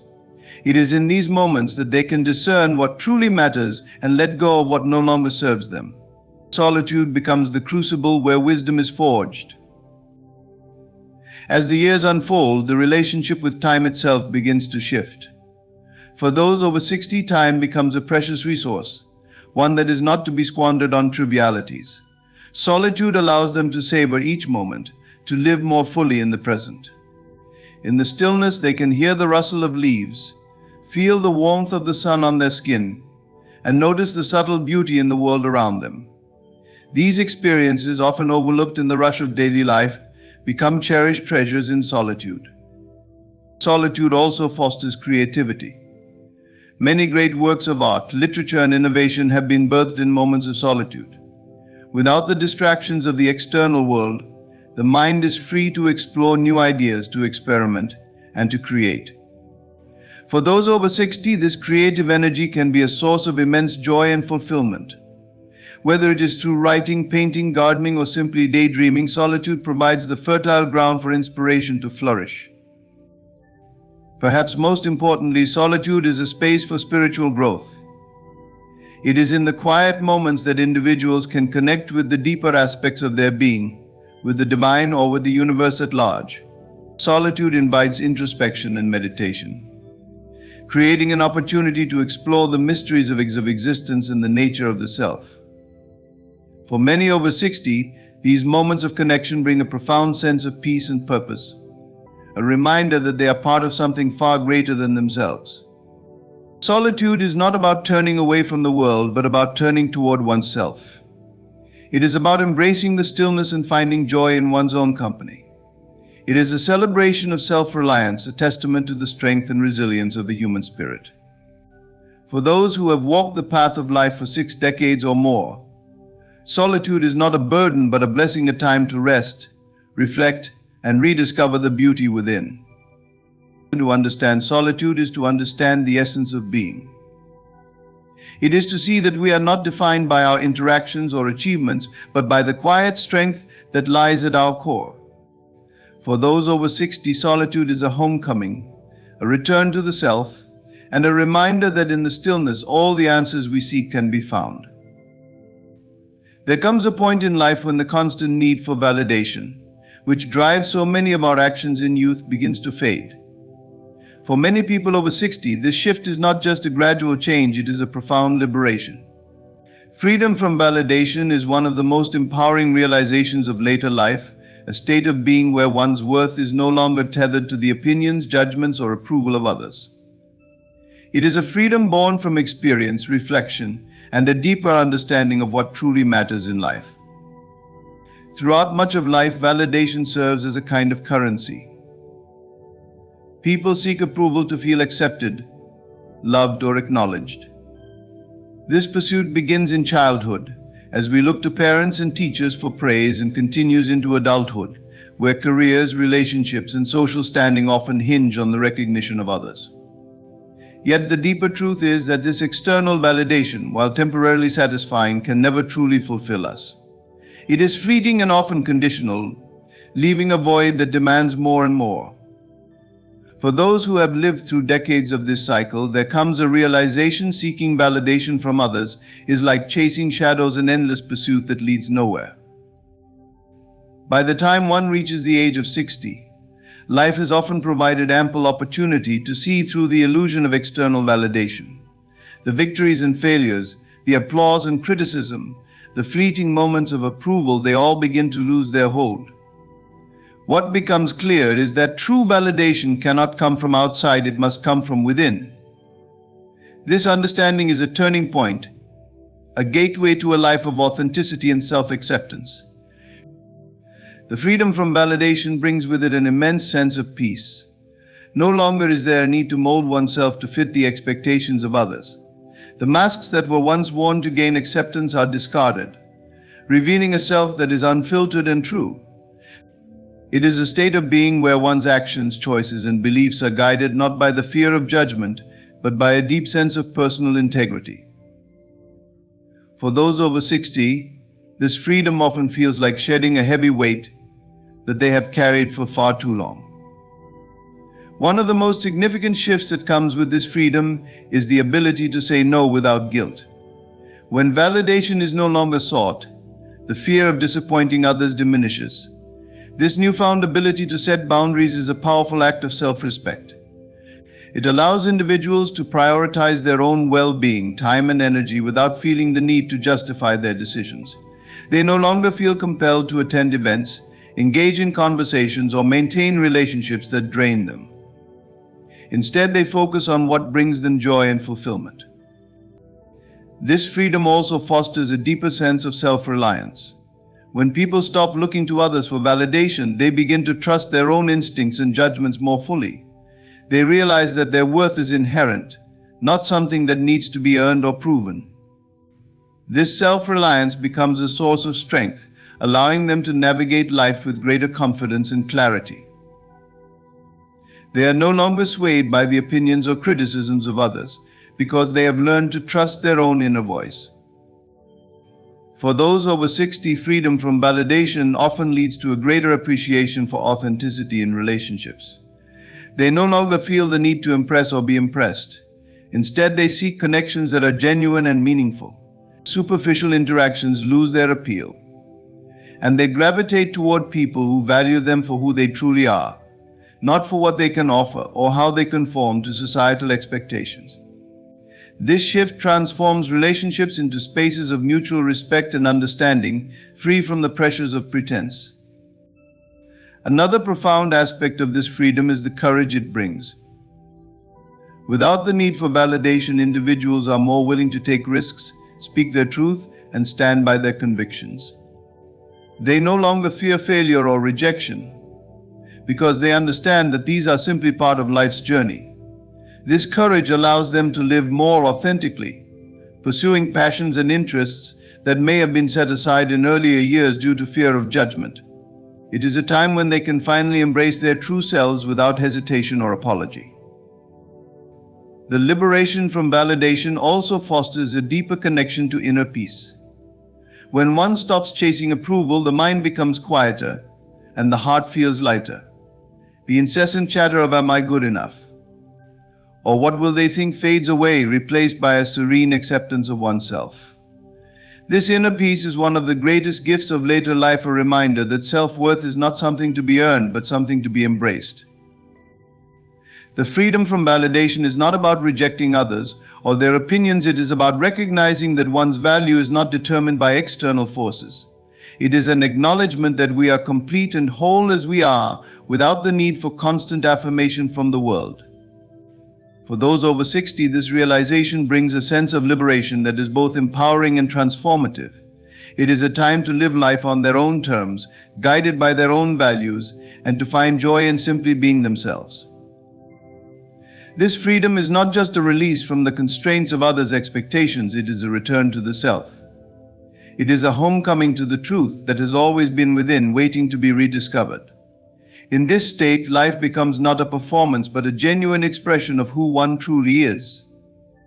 For those who have walked the path of life long enough to reach this understanding, freedom from validation is a treasure that no amount of external approval could ever replace. As life unfolds and the years accumulate, there is a profound shift in how individuals perceive and protect their inner world. For many over 60, peace becomes the most sacred treasure, one that is guarded with unwavering resolve. This peace is not merely the absence of conflict or noise, but a deep, abiding state of harmony within a state cultivated through years of experience, reflection, and the conscious decision to let go of what no longer serves them. To be the guardian of one's peace is a powerful act, a declaration that nothing external can disturb the serenity cultivated within. The journey to becoming a guardian of peace often begins with the recognition of how precious and fragile peace truly is. In youth, life can feel like a whirlwind filled with demands, expectations, and the incessant pull of external validation. The pursuit of careers, relationships, and material success often takes precedence, leaving little room to nurture the soul. Yet, as the years pass, the noise of the world becomes less alluring, and the value of inner stillness grows more apparent. Those who choose to embrace this stillness find that peace is not something granted by the world, but something created and protected from within. Guarding one's peace is an act of wisdom. It requires the discernment to recognize what disrupts that peace and the courage to distance oneself from it. For many over 60, this means stepping away from toxic relationships, unproductive arguments, and environments that drain their energy. They have learned that not every battle is worth fighting, not every invitation requires acceptance, and not every opinion deserves a response. This wisdom allows them to conserve their emotional and mental energy, directing it toward what truly matters. The ability to say no becomes a cornerstone of guarding one's peace. This small but powerful word carries the weight of self-respect and self-awareness. It is a boundary that protects the individual from being overwhelmed by the demands and expectations of others. By saying no to what disrupts their peace, they create space for what nurtures it, quiet moments of reflection, meaningful connections, and pursuits that bring joy and fulfillment. For those who have spent decades navigating the complexities of life, there is also a deep understanding of the impermanence of external circumstances. They recognize that peace cannot be tethered to things that are fleeting: success, possessions, or even the actions of others. Instead, they root their peace in something unshakable: their own sense of being. This anchoring in the self allows them to remain calm even amidst external chaos, for they have learned that true peace comes from within and cannot be taken away by external forces. Guarding one's peace also requires letting go of the past. Regrets, grievances, and unresolved hurts can be heavy burdens, robbing one of the serenity that comes with the present moment. Those who are guardians of their peace understand the power of forgiveness, not for the sake of others, but for the liberation it brings to their own hearts. By releasing the weight of the past, they free themselves to live fully in the now, unburdened by what cannot be changed. Another key aspect of this guardianship is the ability to navigate the inevitable challenges of life with grace. Age often brings with it a deeper acceptance of life's dualities: joy and sorrow, gain and loss, beginnings and endings. Rather than resisting these natural rhythms, those who guard their peace embrace them, knowing that each experience holds its own lessons and gifts. This acceptance allows them to remain steady in the face of adversity, trusting that even difficult moments will pass. Silence becomes a powerful ally for those who guard their peace. In the quiet, they find clarity and connection to their innermost self. Silence allows them to hear the whispers of their soul, to reflect on what truly matters, and to recharge their spirit. It is in these moments of stillness that they find the strength to protect their peace, to stand firm against the noise of the world, and to remain centered amidst life's uncertainties. The role of a guardian of peace is not about isolation or avoidance, it is about conscious living. It is about choosing what to engage with and what to let go of. It is about prioritizing inner harmony over external approval, authenticity over pretense, and simplicity over complexity. This guardianship is an act of love for oneself and for the life they have been given. It is a commitment to living in alignment with their own values and truths, regardless of what others may think or expect. For those over 60, being a guardian of peace is also a gift they offer to others. By embodying serenity and balance, they inspire those around them to seek the same. Their presence becomes a calming force, a reminder that it is possible to live with grace and equanimity, even in a world filled with turmoil. They show that peace is not something to be sought in the external world, but something to be cultivated within. Guarding one's peace is not about escaping life, but about embracing it fully, with all its beauty and imperfections. It is about creating a sanctuary within oneself, a place where the soul can rest and recharge. For those who have walked the path of life long enough to understand its deeper truths, peace is not just a goal, it is a way of being, a way of honoring themselves and the life they have been blessed to live. And in guarding this peace, they find a profound freedom, a joy that cannot be shaken, and a deep connection to the essence of who they truly are. As the years pass and life's experiences accumulate, there comes a point when the perception of time begins to shift profoundly. For many over 60, time becomes less about quantity and more about quality. It transforms into something sacred, a finite and precious resource that must be guarded and cherished. The awareness of time's fleeting nature deepens, and with that understanding comes a heightened sense of purpose and clarity. This sacredness of time alters priorities, reshapes relationships, and redefines the way life is lived. In youth, time often feels abundant, as though there is an endless reservoir of moments to be spent on anything and everything. People invest their time chasing ambitions, fulfilling obligations, and often spreading themselves thin to meet the demands of others. Yet, as life progresses and decades unfold, the illusion of infinite time fades. What once seemed limitless is now revealed as finite, and with that revelation comes a profound shift in how time is valued. This new perspective brings with it a deep appreciation for the present moment.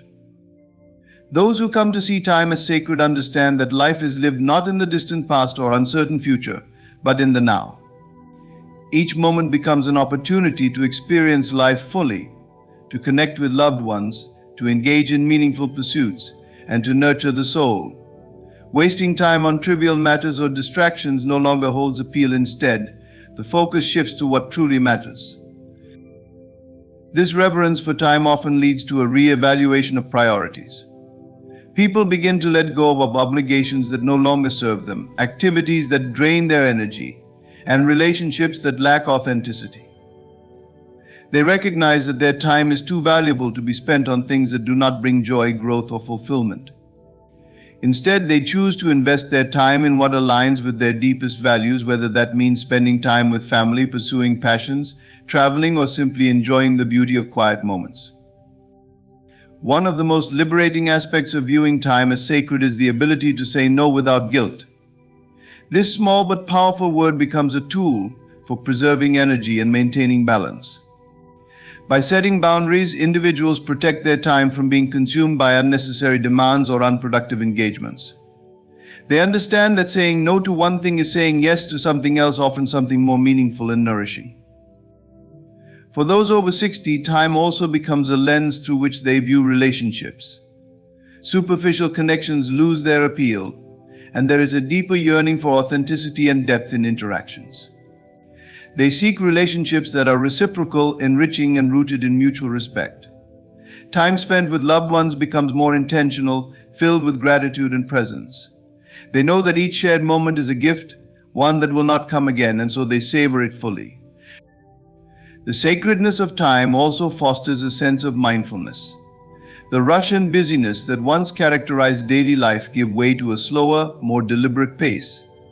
Activities are no longer hurried through but experienced with presence and care. Whether it is enjoying a meal, walking in nature, or engaging in a hobby, these moments are approached with an awareness that makes them more vibrant and fulfilling.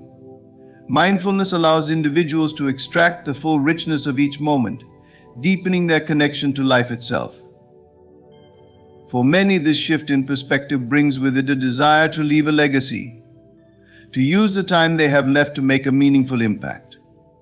Whether through acts of kindness, mentoring others, creating art, or contributing to their community, they seek ways to ensure that their time on earth leaves something of value behind. This sense of purpose adds depth to their days and a sense of fulfillment to their lives. Letting go of regret and fear also becomes a crucial part of honoring the sacredness of time. Dwelling on past mistakes or worrying about the future only steals from the present. Those who embrace the sacredness of time learn to forgive themselves and others, to release burdens that weigh down their spirit, and to approach life with a sense of lightness. They understand that every moment spent in resentment or fear is a moment lost, and so they choose to focus on what brings peace and joy. The recognition of time as sacred also deepens one's connection to self. With fewer distractions and a greater sense of clarity, individuals begin to explore their inner world, to listen to the whispers of their soul. They ask themselves what truly matters, what brings them joy, and what aligns with their authentic self. This introspection leads to a life that feels more true and fulfilling, one that honors the unique journey they have walked.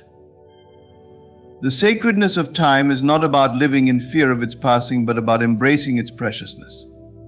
It is about recognizing that every moment is a gift, one that holds the potential for beauty, connection, and meaning. For those who have lived long enough to understand this truth, time becomes not something to be spent recklessly, but something to be cherished deeply. They live with intention, choosing to fill their days with what matters most, and in doing so, they find a profound sense of peace and fulfillment. To see time as sacred is to see life itself as sacred, a series of moments, each one offering its own unique blessing. It is a call to live fully, to love deeply, and to be present in the here and now. And for those who answer this call, life becomes not just a series of passing days, but a journey filled with purpose, gratitude, and joy. As life unfolds and the years pass, the external world gradually loses its grip on the individual's focus. By the time one reaches the later stages of life, there is often a natural turning inward, a desire to understand oneself more deeply and to find meaning in the journey that has been traveled. The journey of inner reflection becomes a sacred path, one that offers profound insights, healing, and a renewed connection to the core of one's being. For those over 60, this inward journey is not a retreat from life, but a rich exploration of its deepest truths. The first step in this journey is the slowing down of external pursuits. Earlier in life, the demands of work, family, and societal expectations often leave little time for deep reflection. The mind is consumed by the busyness of the world, and the self often becomes lost in the noise of external validation and accomplishment. But as these demands lessen, there is an opening of space to look inward without distraction. This is the beginning of self-discovery, a time to ask questions that may have gone unexamined for decades. Who am I, beyond my roles and titles? What has truly mattered in my life? What is the legacy I wish to leave behind? These questions guide the individual into a deeper understanding of their life's journey. Reflection allows them to revisit pivotal moments, to see the patterns and choices that have shaped their path. It offers a new perspective on past successes and failures, joys and sorrows, and the relationships that have defined their experience. What once may have seemed like random events now takes on a sense of coherence, as if every moment, both the painful and the beautiful, was part of a larger tapestry. One of the most profound aspects of inner reflection is the opportunity to make peace with the past. The wounds, regrets, and mistakes that once weighed heavily on the heart can be revisited with compassion and forgiveness. This is not an act of denial, but of integration, acknowledging what has been while choosing to release the burdens that no longer serve. For many, this process is deeply healing, allowing them to move forward with a lighter heart and a greater sense of acceptance for themselves and others. In the quiet moments of reflection, there is also a rediscovery of one's values and passions. The distractions of earlier life often pull individuals away from their authentic selves, leaving their true desires buried beneath layers of obligation and expectation. But as they reflect inwardly, they reconnect with the things that have always brought them joy and meaning. Whether it's a love of art, nature, writing, or simply spending time with loved ones, these rediscovered passions become a source of renewal and purpose. The journey of inner reflection also deepens one's spiritual connection. For many, this stage of life is marked by a desire to understand their place in the larger scheme of existence. Whether through prayer, meditation, or contemplation, they seek to connect with the divine or the universal essence that underlies all things. This connection brings a profound sense of peace and reassurance, a reminder that they are part of something greater than themselves. It also instills a sense of trust in the unfolding of life, allowing them to embrace each moment with gratitude and acceptance. As they reflect, individuals often find themselves letting go of attachments that once seemed so important. The need for control, the fear of change, and the clinging to material possessions begin to fade. In their place arises a deep appreciation for the present moment, for the simple yet profound experiences that life offers. The taste of a favorite meal, the warmth of the sun on their face, the laughter of a grandchild, these moments take on a richness that far surpasses the fleeting satisfaction of external achievements. The inward journey also reveals the interconnectedness of all things.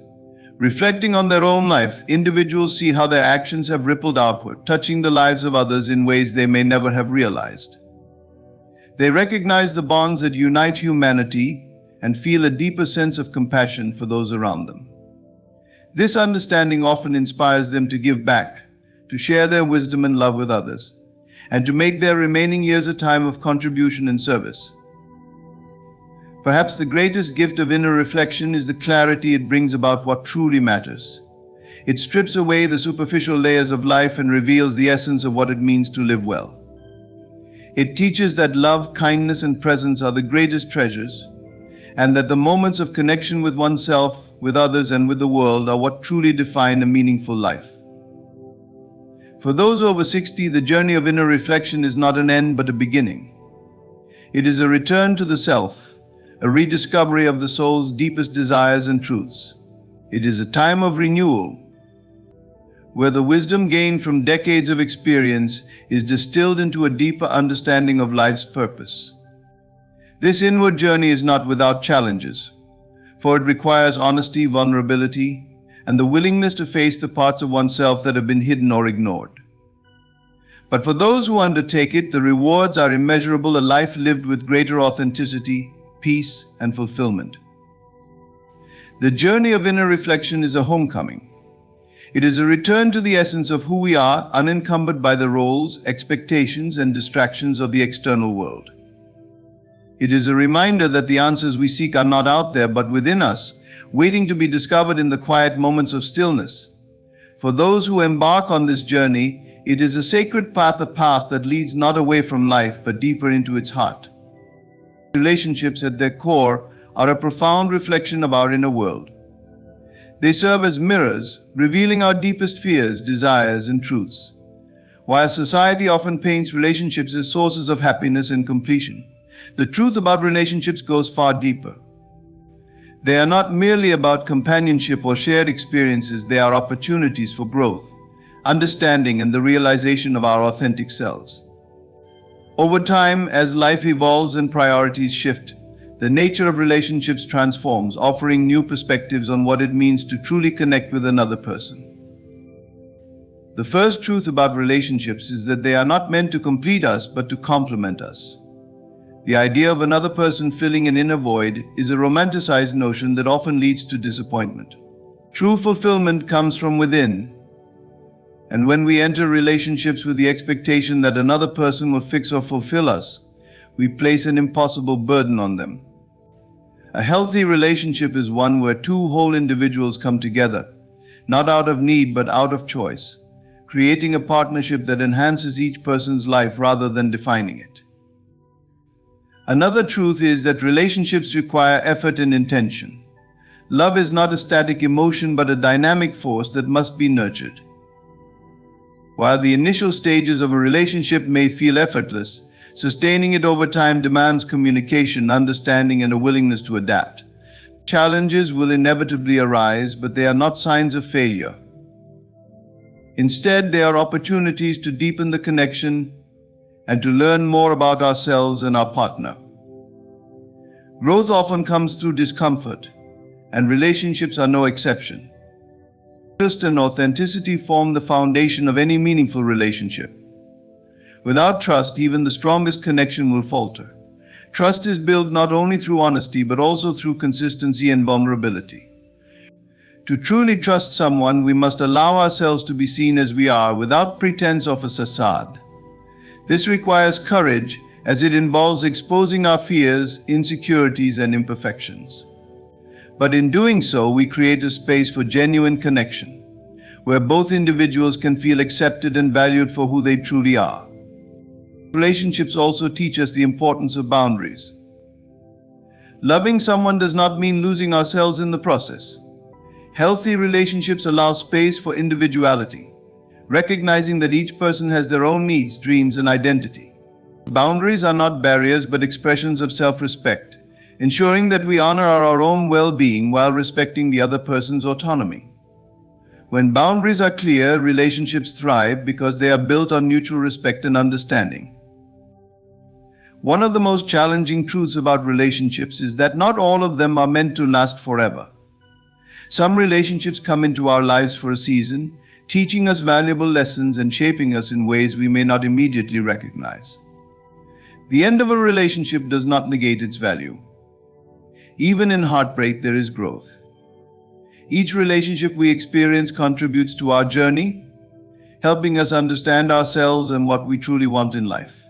Letting go, while painful, is sometimes necessary to make space for new connections and opportunities. The truth about relationships also lies in the balance between giving and receiving. Love is an exchange, a flow of energy that requires reciprocity.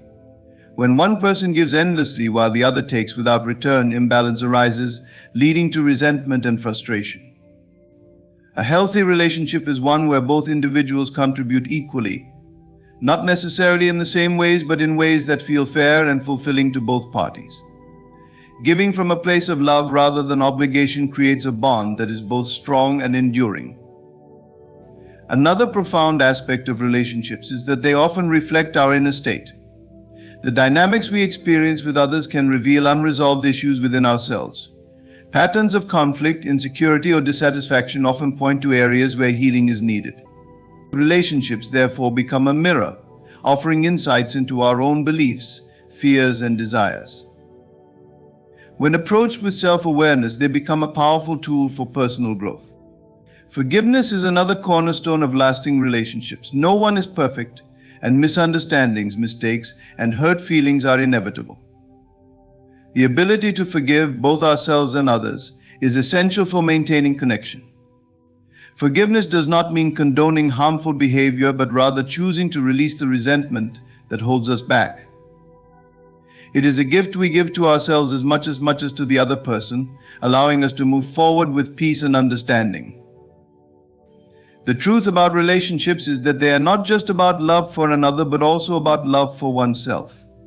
The relationship we have with ourselves sets the tone for all other relationships in our lives. When we value and respect ourselves, we attract connections that reflect that same energy. Self-love is not selfish, it is the foundation upon which healthy, fulfilling relationships are built. By nurturing our own well-being, we bring our best selves to our relationships, creating a dynamic that is enriching for both parties. Relationships are one of life's greatest teachers. They challenge us, inspire us, and offer us a glimpse into the depth of human connection. They are not always easy, but their complexity is what makes them so meaningful. By embracing the truths about relationships, we can approach them with greater awareness, compassion, and authenticity. Whether they last a lifetime or a fleeting moment, each relationship leaves an imprint on our hearts, shaping us into who we are meant to be. In conclusion, relationships are profound journeys that shape our lives, offering lessons in love, trust, growth, and self-awareness. They are not merely about finding someone to walk beside us, but about discovering deeper truths within ourselves through connection. Whether they endure for a lifetime or are fleeting encounters, each relationship holds the potential to teach us, heal us, and guide us closer to our authentic selves. By approaching relationships with honesty, balance, and a deep sense of self-love, we create meaningful connections that enrich our lives and the lives of those we encounter.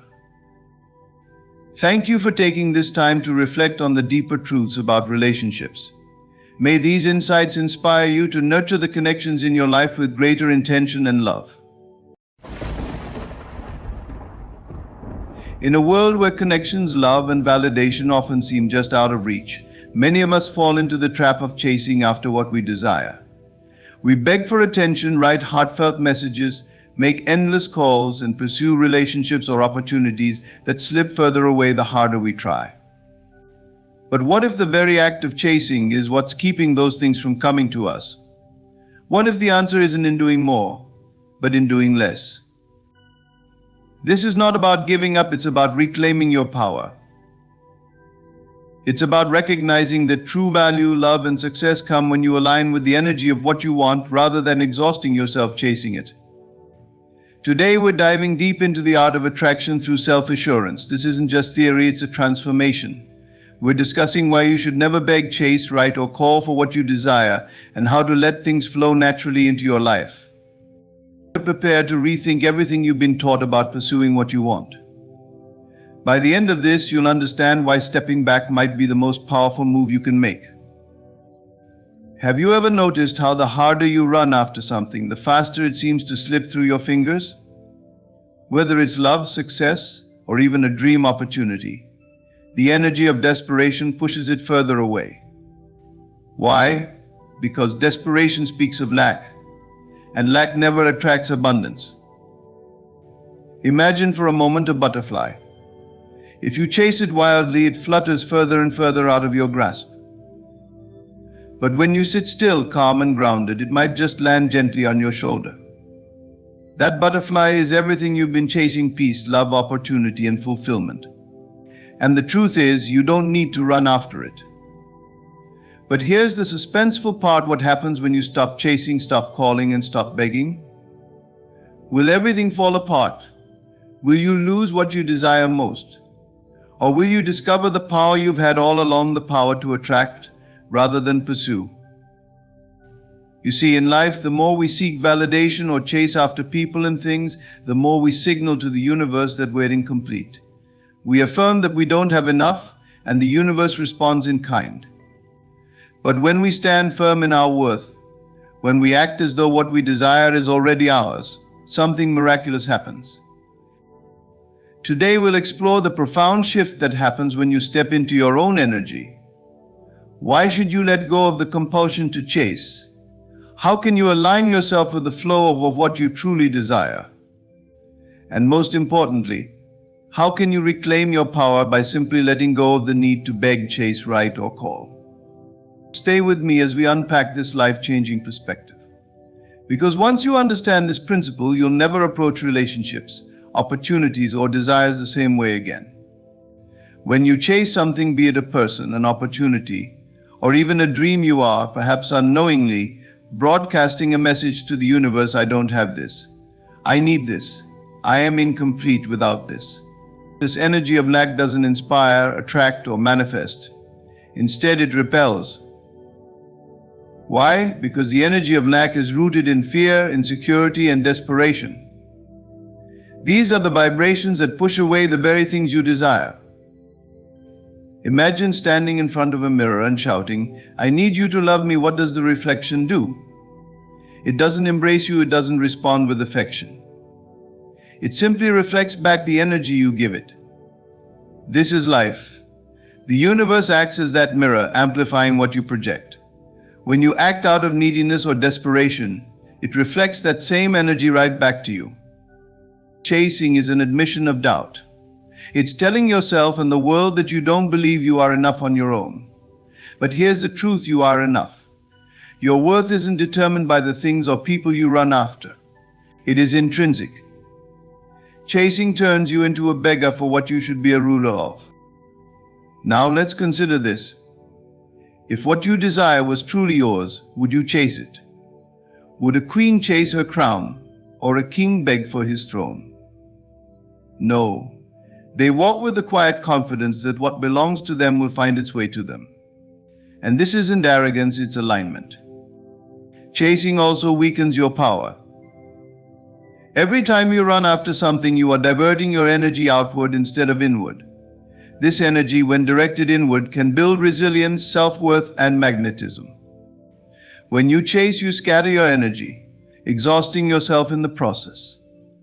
But when you hold steady and focus on your own growth, you radiate an undeniable strength that draws everything you need directly to you. It's not about sitting idle or doing nothing. It's about understanding that your power doesn't lie in the pursuit. It lies in your presence. When you stop chasing, you reclaim your dignity and your voice. You declare to the universe, I am whole, I am worthy, and I trust what's mine will come. Think of the most successful, confident people you know. Do they chase or do they attract? Their energy is grounded in knowing, not needing. And that's where you must anchor yourself to. Stop running after life. Let life run to you. The truth is simple: you attract what you are, not what you want. If your energy is chaotic, desperate, or needy, you will draw in chaos, rejection, and resistance. But when your energy is calm, confident, and self-assured, the universe has no choice but to match that frequency. Energy is the language of the unseen. It's the force that moves people, circumstances, and opportunities toward or away from you. Think about it: when someone enters a room full of self-assurance, they don't need to shout, beg, or draw attention to themselves. Their energy speaks louder than words. People are naturally drawn to them because confidence is magnetic. Now let's apply this to your desires. If you are constantly emitting energy that screams, "I'm not enough, I don't have what I need," or "please pick me," the world responds in kind. It says, "You're right, you're not enough." But the moment you step into the energy of abundance, acting as though you already possess what you seek, you become unstoppable. This is not pretense or pretending. It's embodying the reality of your desires before they materialize. You don't wait for the world to validate your worth, you decide your worth, and the world aligns. It's the shift from being a seeker to being a receiver. Here's an analogy: imagine you're a radio. To hear a specific station, you must tune into its frequency. You can't demand the station changes to suit your current setting. The same applies to life. To attract love, success, or opportunity, you must vibrate at their frequency. You must become the energy of what you want. Energy is subtle but unmistakable. If your energy exudes confidence, self-love, and security, others feel it. They may not consciously understand it, but they will respond to it. Opportunities will find their way to you, and people will be drawn to your authenticity. This is why the energy of chasing fails. It carries the vibration of not enough. Shifting your energy doesn't mean you ignore your desires. It means you stop needing them to feel whole. When you radiate completeness, the universe responds with abundance. You attract not because you lack, but because you overflow. Remember, everything is energy. Money, love, success, these are just forms of energy. When you align with their frequency, you don't chase them, they flow to you. So step into the energy of abundance. Be the person who already has what they desire, and watch how the world transforms around you. Sometimes the most powerful thing you can do is say nothing at all. Silence is not weakness, it is strength. It is the space where clarity is born, where dignity resides, and where the greatest transformations take place. Silence is your way of saying, "I don't need to convince, beg, or chase. I know my worth and I stand firm in it." When you stop explaining yourself, stop pleading for someone's attention, and stop chasing after what seems elusive, you create a vacuum. And nature abhors a vacuum. That silence you hold is a magnet. It draws attention, respect, and opportunities in ways words never could. Think about this: why do people often regret losing someone who walked away quietly, with no drama, no explanations? It's because silence demands reflection. It forces others to confront their own actions without the distraction of your words. When you stay silent, you leave no room for arguments or excuses. You create an undeniable presence that lingers long after you're gone.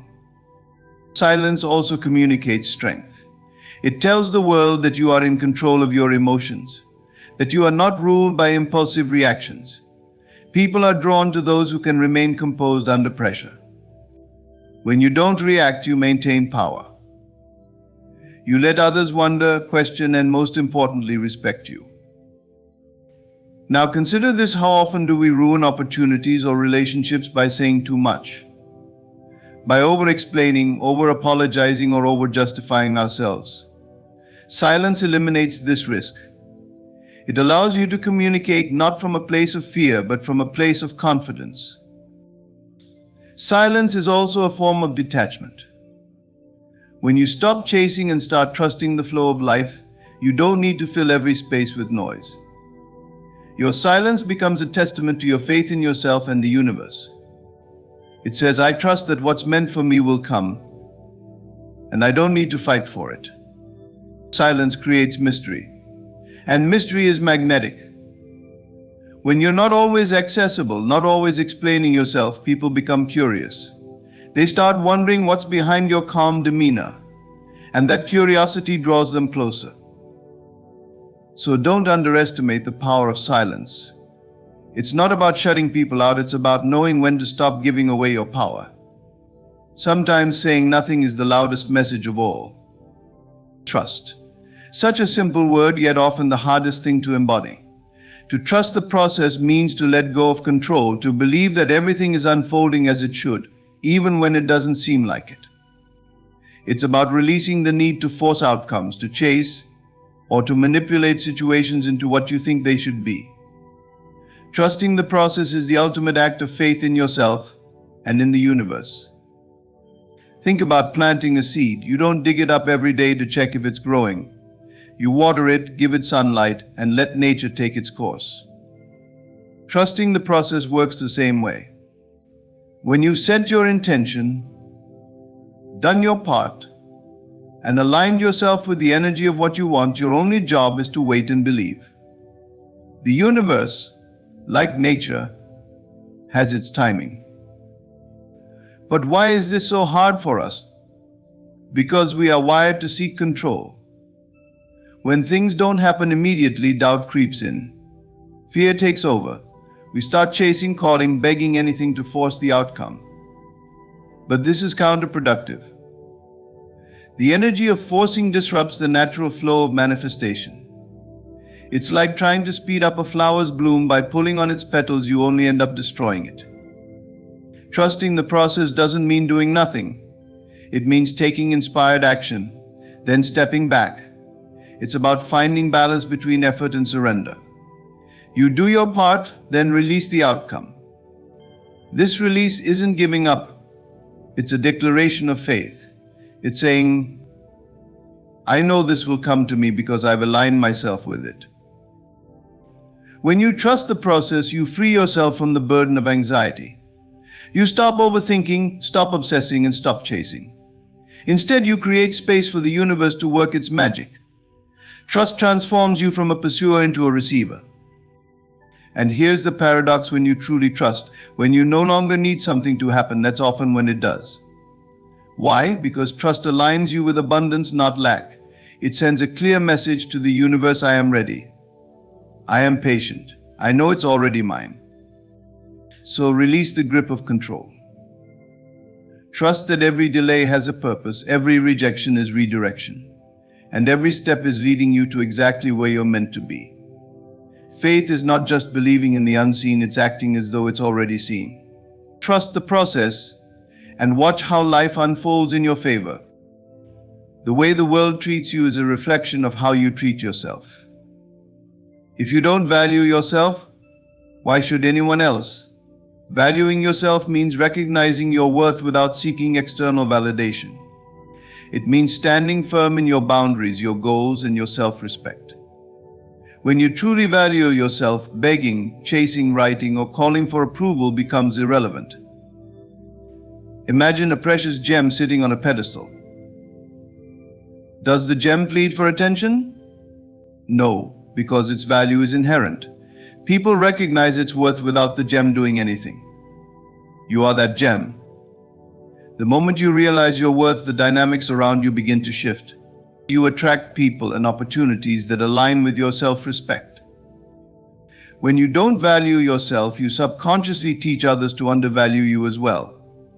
Every time you overextend, apologize excessively, or compromise your dignity to gain someone's attention, you send a message: I don't believe I'm enough. But when you value yourself, you radiate a different energy. You communicate without words that you deserve respect, kindness, and effort. Valuing yourself starts with how you speak to yourself. What's the tone of your internal dialogue? Do you criticize yourself endlessly or celebrate your strengths? Self-worth begins with self-talk.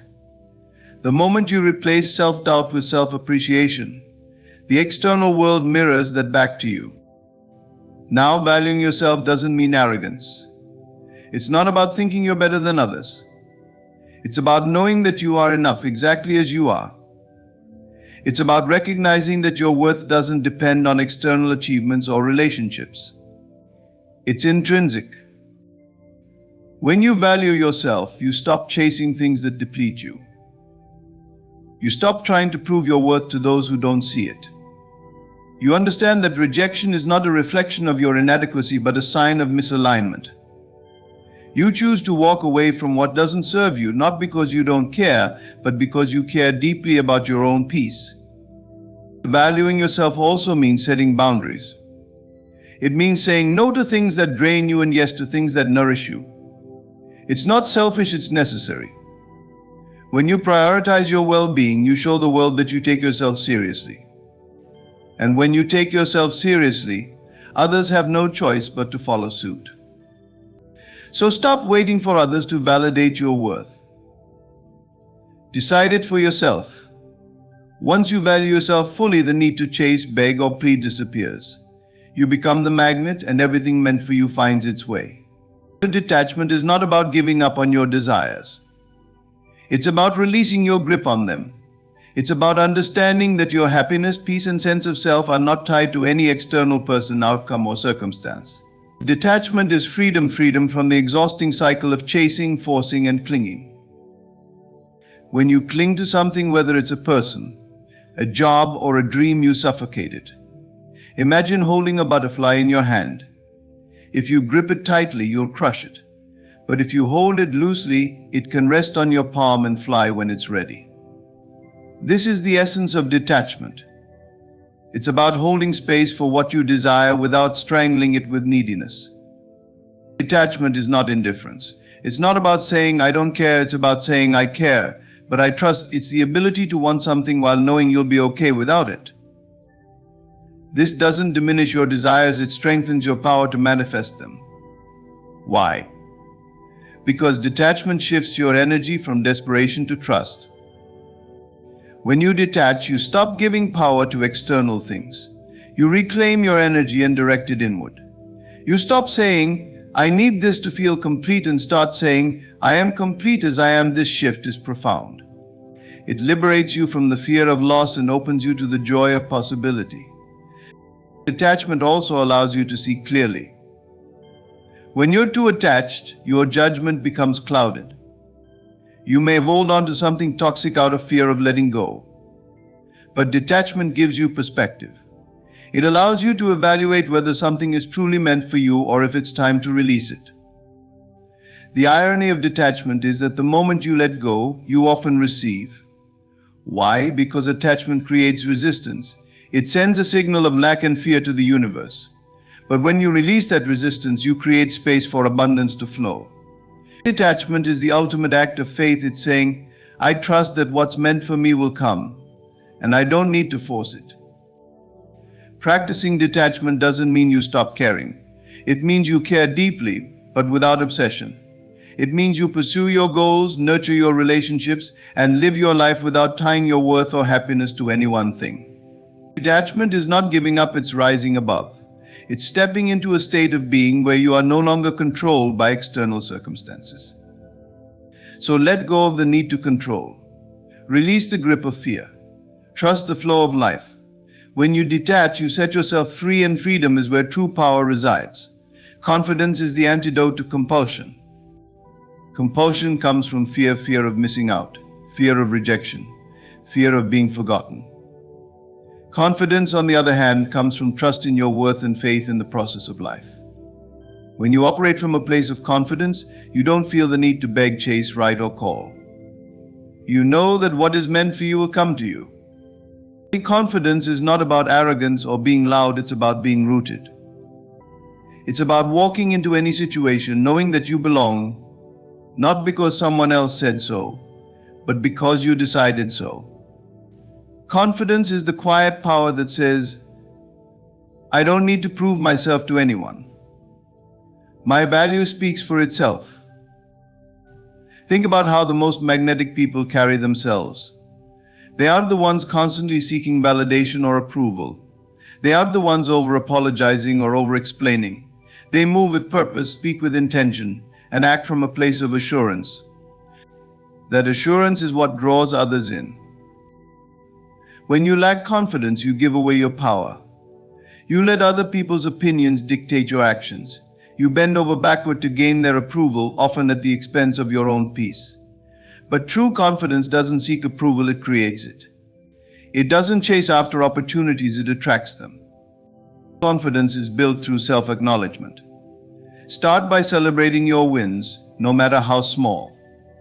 Each time you recognize your strengths, you reinforce your sense of self-worth.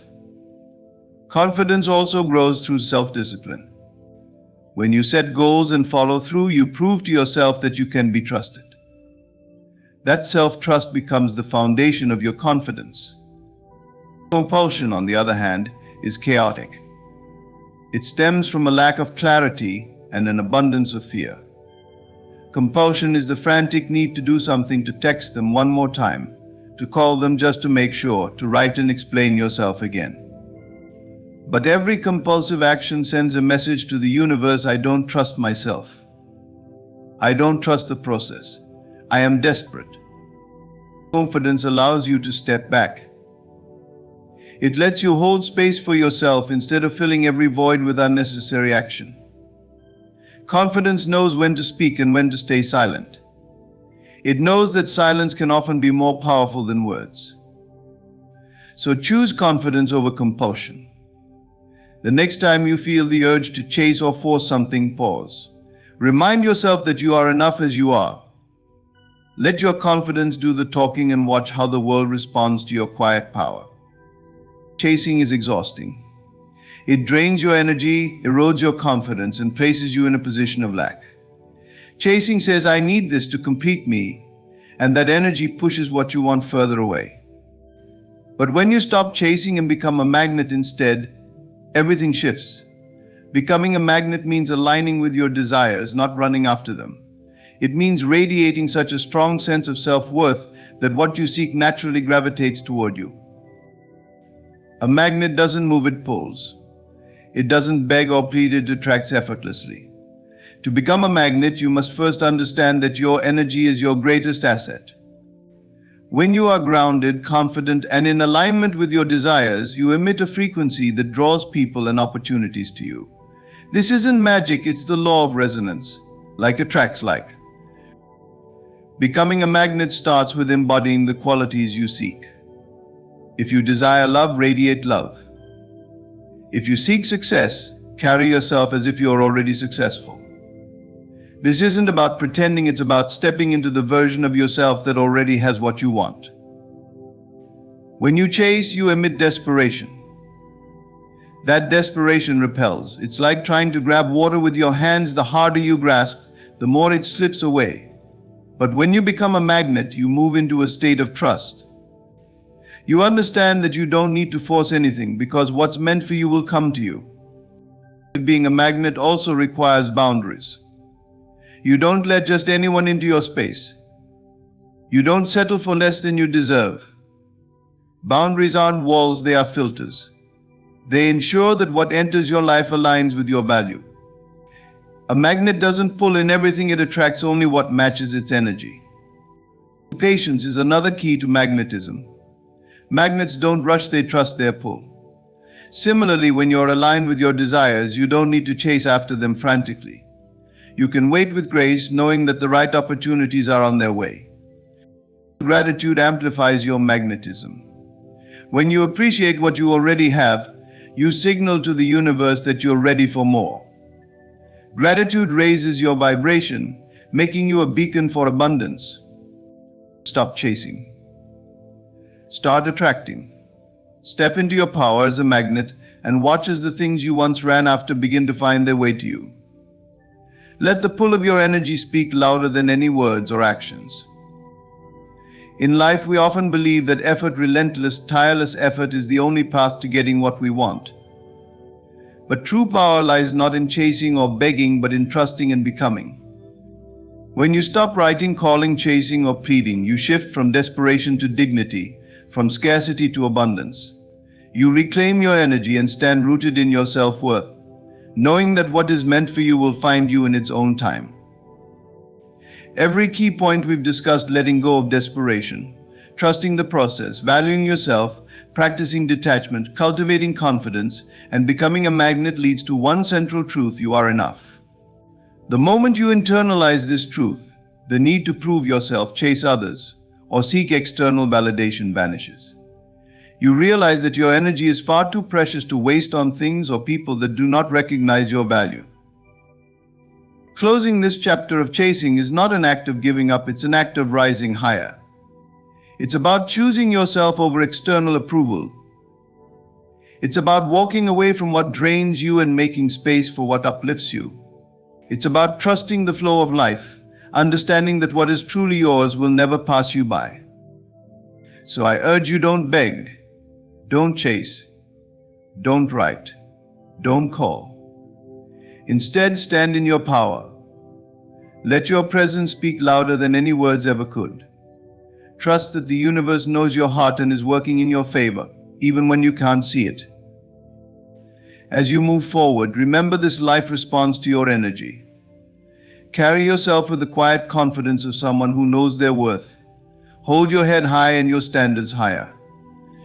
Let go of anything that doesn't serve you and trust that by doing so, you are making room for something far greater.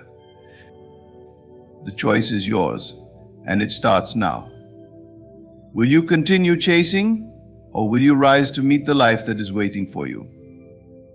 Thank you for listening, and remember, you are enough, just as you are.